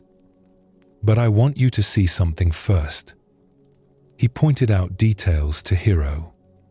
The way the wood had darkened unevenly, creating subtle patterns. The wear on the armrests where thousands of hands had gripped. The slight depression in the seat from decades of sitting. The marks on the legs where someone had habitually rested their feet. "This chair has become beautiful through use," Takeshi said. "Through time passing. Through life being lived. When I made it, it was just wood and joints. Now it is something more. It carries stories in its grain. It has become itself through aging." After the woman left with her repaired chair, Hiro said to Takeshi, I understand now what you are teaching. You are making furniture that honors impermanence. That welcomes time passing instead of trying to stay frozen. Yes, Takeshi said. Most makers try to create things that resist time, that fight against aging and wear. But I am trying to create things that accept time, that participate in time, that become more themselves as they age. This is harder because you have to imagine what something will become, not just what it is. He paused, looking at his weathered hands. I am old now. My body shows the marks of decades of work. Some people would say I am worn out, diminished by age. But I think I am more myself now than I was at 20. Experience has shaped me. Time has revealed what was always there beneath the surface. This is what I try to build into my furniture.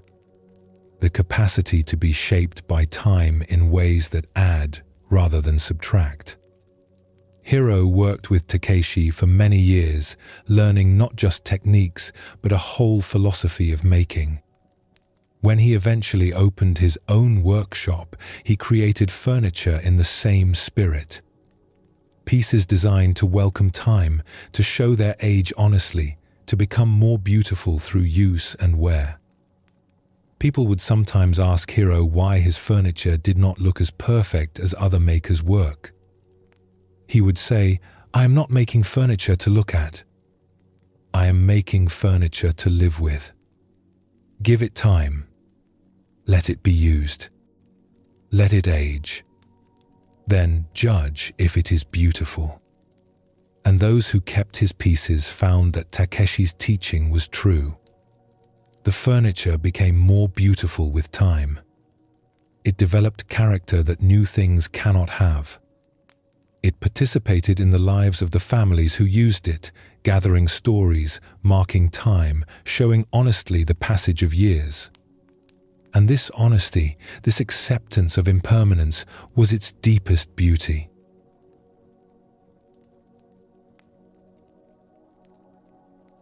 Both Mizuki and Takeshi teach the same truth.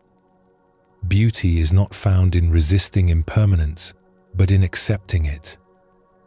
The cherry blossoms are beautiful because they fall. The furniture becomes beautiful because it shows its age.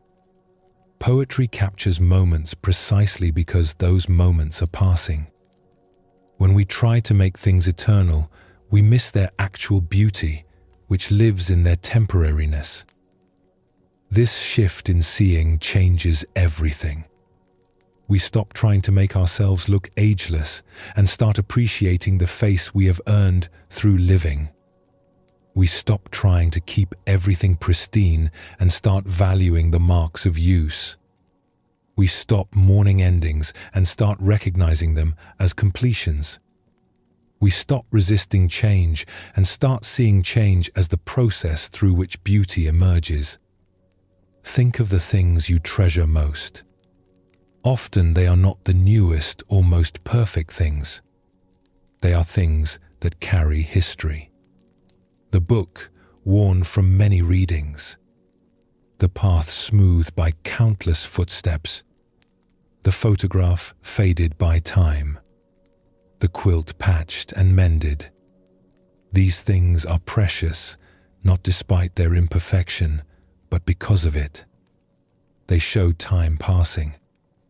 They show life lived. When we understand impermanence this way, we can finally be present for life as it actually is. We can appreciate this moment knowing it will pass, and this knowing makes us pay attention more carefully. We can love this person knowing they are temporary, and this knowing makes our love more tender. We can engage with this experience knowing it will end, and this knowing makes us more fully present. The beauty of fading things teaches us that impermanence is not the enemy of value. It is the source of value. Nothing would matter if everything lasted forever. We treasure the temporary precisely because it is temporary. The sunset is magnificent for minutes before darkness comes. The season is meaningful because it yields to the next season. Life itself is precious because it ends. When we can see this way, impermanence stops being something to fear or mourn. It becomes something to appreciate, even to celebrate. We understand that the marks of time passing are not defects, but distinctions. That aging is not decay, but development. That endings are not failures, but completions. The teaching asks us to shift from fighting impermanence to appreciating it, to see that life's beauty lives precisely in its transience, to understand that we treasure things not despite their temporary nature, but because of it. This shift in perception is profound. It changes not just how we see the world, but how we live in it. We have explored impermanence from many angles. We have seen how everything changes. We have recognized that resisting change creates suffering. We have discovered that impermanence can be a source of beauty rather than only loss. But there remains one essential question. How does this teaching actually change how we live? Understanding impermanence is not just philosophical knowledge. It is not just something to think about or agree with intellectually. When the teaching truly sinks in, when we really grasp that everything is temporary, it transforms how we move through our days, how we relate to people, how we spend our time, how we hold our possessions, how we meet each moment. Someone who deeply understands impermanence lives differently than someone who believes things should be permanent. They make different choices. They have different priorities.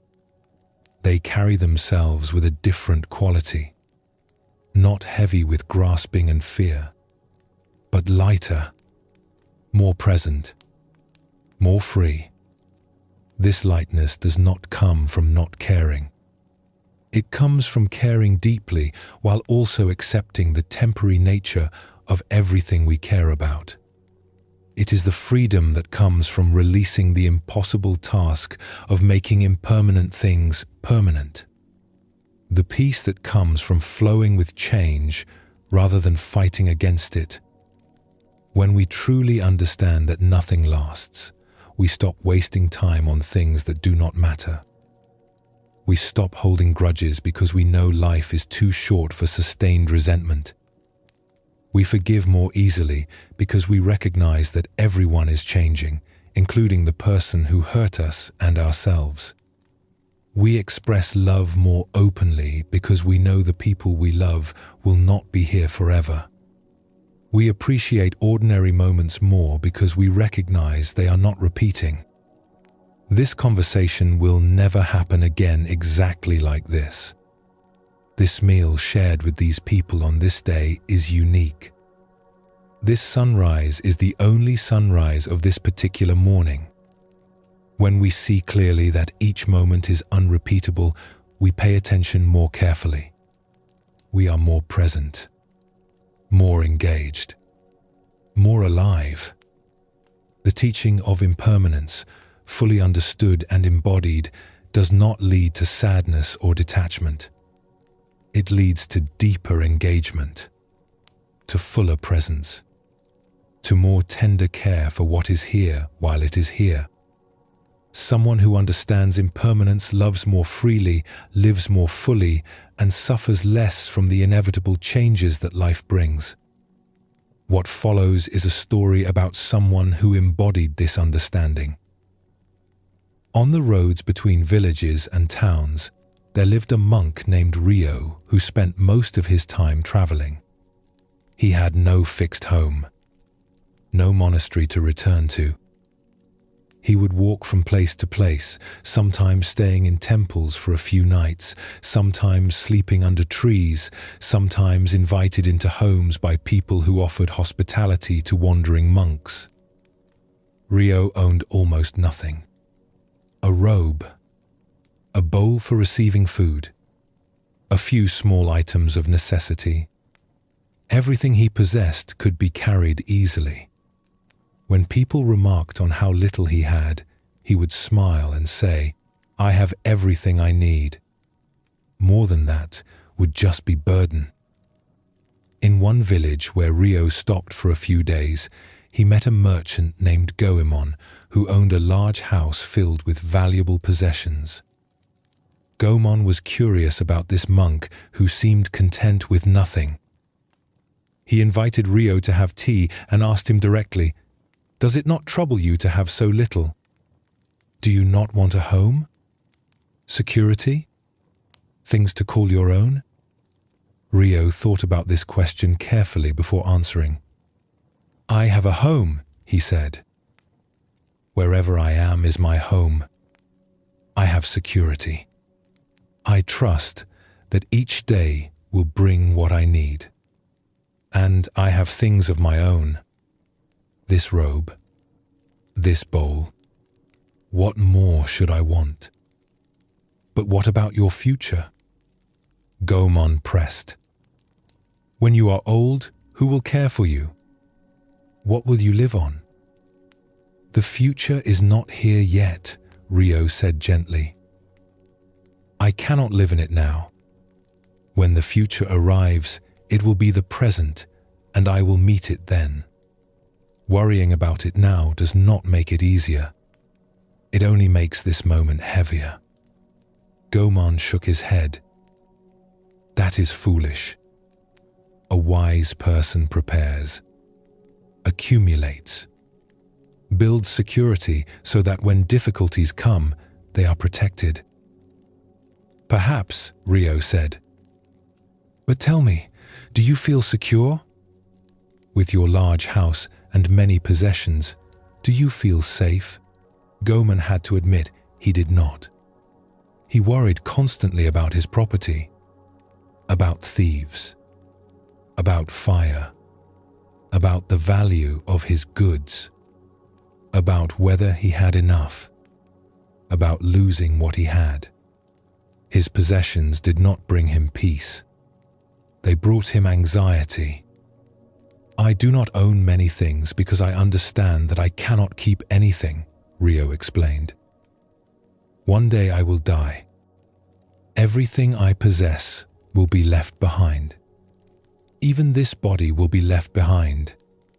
Knowing this, why should I spend my life accumulating things I cannot ultimately keep?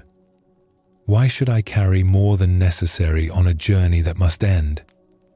He sipped his tea before continuing. "This does not mean possessions are bad or wrong. If you need a house, have a house. If you need tools for your work, have tools. But there is a difference between using things and being attached to them. Between having what you need and grasping at security that does not truly exist." Goemon felt uncomfortable with these words. Everything in his life was built on accumulation, on building security through possessions. The monk's words suggested that this entire effort was based on an illusion. "What about your family?" Goemon asked. "Did you not leave behind people who needed you?" "I had no family," Rio said. "But I understand your question. You are asking if my way of life is selfish, if refusing to accumulate and cling means refusing to care for others."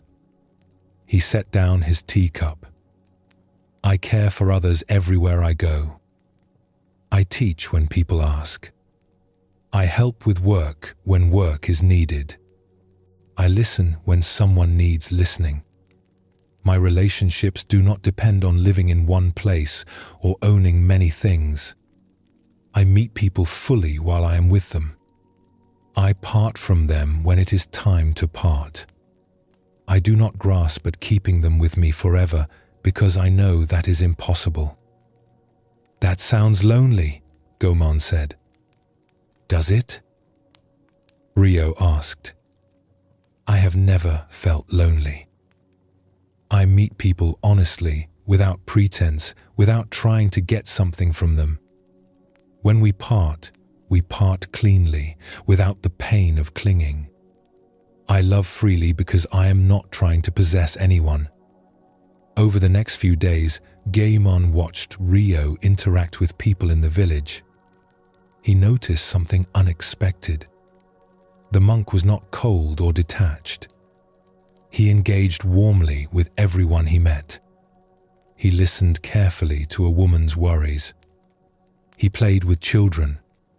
He helped an elderly man repair a fence. He was fully present, fully engaged. But there was a quality to his presence that was different from how most people interacted. He did not seem to want anything from anyone. He was not trying to impress or gain anything. He gave his attention freely and completely to whatever was before him and then moved on without trying to hold on to the encounter or make it into something permanent. On the day Rio was leaving the village, Goemon came to walk with him for a while. "I have been thinking about what you said," Goemon admitted. "About how we cannot keep anything. How everything must be left behind.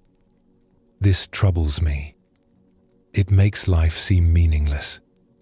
If we lose everything in the end, what is the point?" Rio smiled. "The point is living. Right now. Fully present for what is actually here.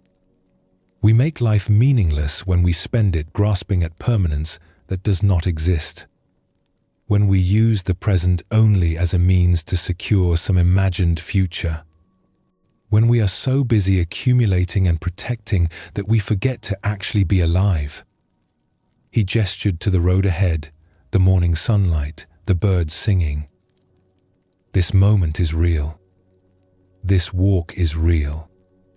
This conversation is real. Why would I miss this by worrying about what I cannot control?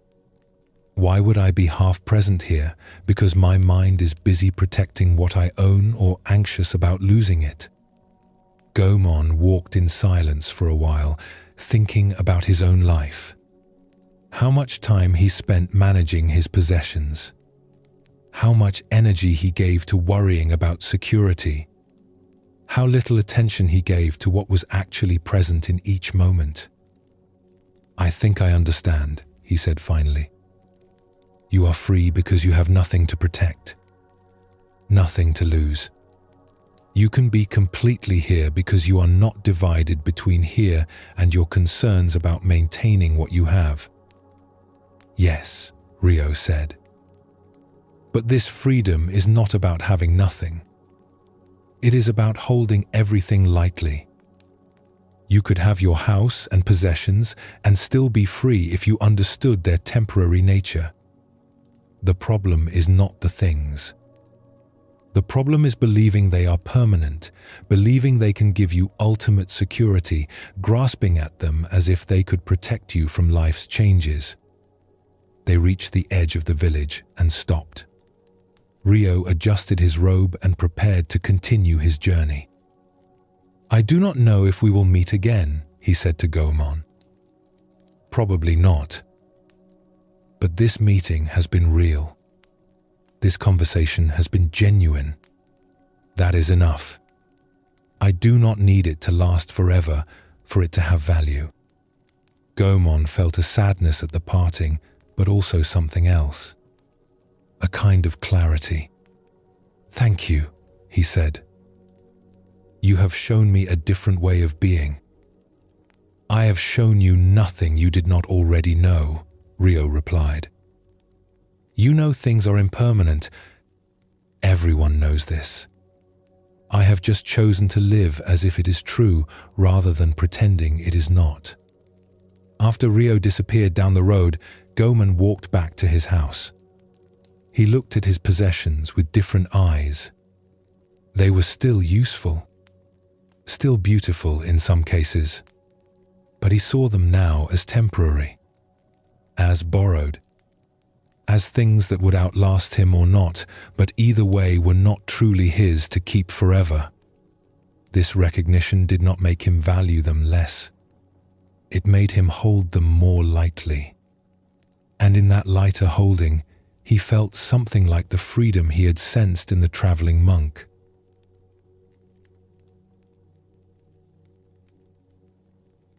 Rio shows us what it looks like to live with full understanding of impermanence. Not as a harsh ascetic denying himself everything, but as someone who has released the burden of trying to make permanent what cannot be permanent. His lightness comes from accepting reality rather than fighting it. This does not mean we should all become wandering monks with no possessions. Most of us have responsibilities, relationships, work that requires us to live in one place and own various things. But we can hold all of it more lightly. We can use what we need without grasping at it. We can love people without trying to possess them. We can engage fully with life without demanding it stay the same forever. When we live this way, many things change. We stop accumulating beyond what we actually need because we understand we cannot ultimately keep anything. We forgive more easily because we know holding resentment wastes the limited time we have. We express appreciation more often because we recognize people will not always be here. We take fewer things for granted because we see their temporary nature more clearly. Understanding impermanence makes us more present, not less. More engaged, not more detached. We can throw ourselves into life fully, precisely, because we know it will not last. The temporary nature of everything is not a reason to withdraw. It is a reason to show up completely. There is another way this teaching manifests in how people live. Not through lightness and traveling, but through presence and attention to what is here now. In a village surrounded by rice fields, there lived an elderly woman named Sora who tended a small garden behind her house. She was quite old, perhaps 80, and her body had become frail. She moved slowly and tired easily. She knew, without anyone saying it directly, that she did not have many years left. Perhaps not many seasons left. But Sora did not spend her time mourning what was passing or fearing what was coming. Instead, she poured her attention into her garden. Each spring when planting season came, she would work in the soil with complete attention, as if this might be the last time she planted seeds. She handled each seedling with care. She noticed the quality of the earth, the temperature of the air, the way sun moved across the garden through the day. When summer came and the plants grew, Sora would visit her garden multiple times each day. Not to work necessarily, but just to see, to notice, to appreciate. She would stand beside the tomato plants and observe how the fruit was ripening. She would watch insects visiting the flowers. She would feel the leaves between her fingers, checking their health and texture. The village children noticed how much time Sora spent in her garden. One day, a young girl named Keiko asked her, "Why do you spend so much time looking at your garden? Don't you get bored seeing the same plants every day?" Sora smiled. "Come," she said. "Look with me." She led Keiko to a bean plant. "What do you see?" "A bean plant," Keiko said, "with beans growing on it." "Look more carefully," Sora suggested. "Tell me everything you notice." Keiko looked more closely. As she paid attention, she began to see more. The way the leaves curved. How some beans were ready to pick while others were still small and pale. How a bee was moving from flower to flower. How dew from the morning still clung to some leaves even though it was afternoon. "I see more than I thought," Keiko said, surprised. "Yes," Sora said, And I see more than you because I have looked at this plant every day since it was a seed. I have watched it grow from nothing to this. I know which leaves were damaged by wind, which stems I had to support.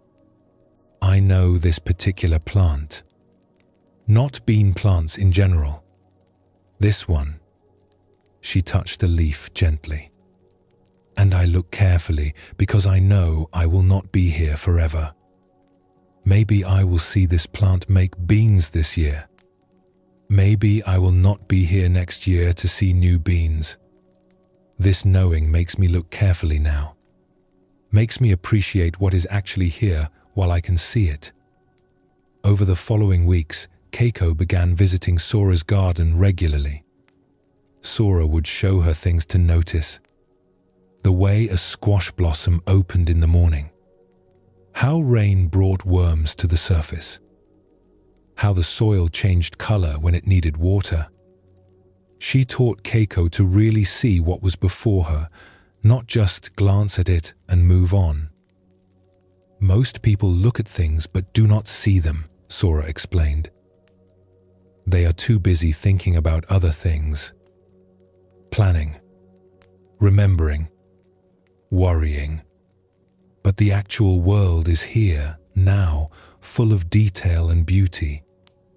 When we know that we will not be here forever, that this moment will not repeat, we can finally be present for it. One afternoon, they were sitting together in the garden when Sora said, "I think this may be my last garden. My body is very tired. I feel the seasons turning in my bones. But I am not sad. I have had many gardens, many years of planting and growing and harvesting. I have been very fortunate." Keiko felt distressed. "Don't talk about dying. You will have more gardens." "Perhaps," Sora said. "Perhaps not. It does not matter. What matters is that I am here now. This garden is here now. I can see it and touch it and appreciate it. This is enough." She looked at Keiko with kind eyes. When you are young, you think everything will last forever. You think there will always be time. Later, you realize time is precious. Everything is temporary. And this realization can make you either sad or awake. I choose to be awake. Keiko visited often after that. She learned not just about gardening, but about a way of being present. About noticing what is actually here instead of being lost in thoughts. About appreciating the temporary without mourning that it is temporary. When autumn came and Sora's garden began to fade, they harvested together what had grown. Sora moved slowly, tiring quickly, but she was fully present for the work. As they collected the last of the tomatoes, Sora said, "Everything that grows must also fade. The same force that makes seeds sprout makes leaves fall. This is not sad. This is complete. This is how life works." Sora did pass away that winter. Keiko grieved, but she also felt grateful. Sora had taught her something essential. How to be present for life while having life. How to see what is here before it is gone. How to appreciate the temporary without needing it to be permanent. The next spring, Keiko helped Sora's family plant a garden in the same space. As she worked the soil and placed seeds, she thought about Sora. How she had been fully alive until the end. How she had not wasted time wishing things were different. How she had met each moment, even her last season, with presence and appreciation. Keiko carried this teaching forward. As she grew older, she taught other children the same lessons. Look carefully. Be present. Notice what is actually here. Everything is temporary.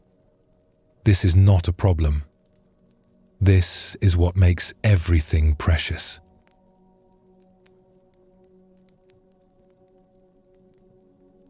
Both Rio and Sora lived with full understanding of impermanence, but in different ways. Rio's understanding led to lightness and freedom of movement. Sora's led to depth and intensity of presence.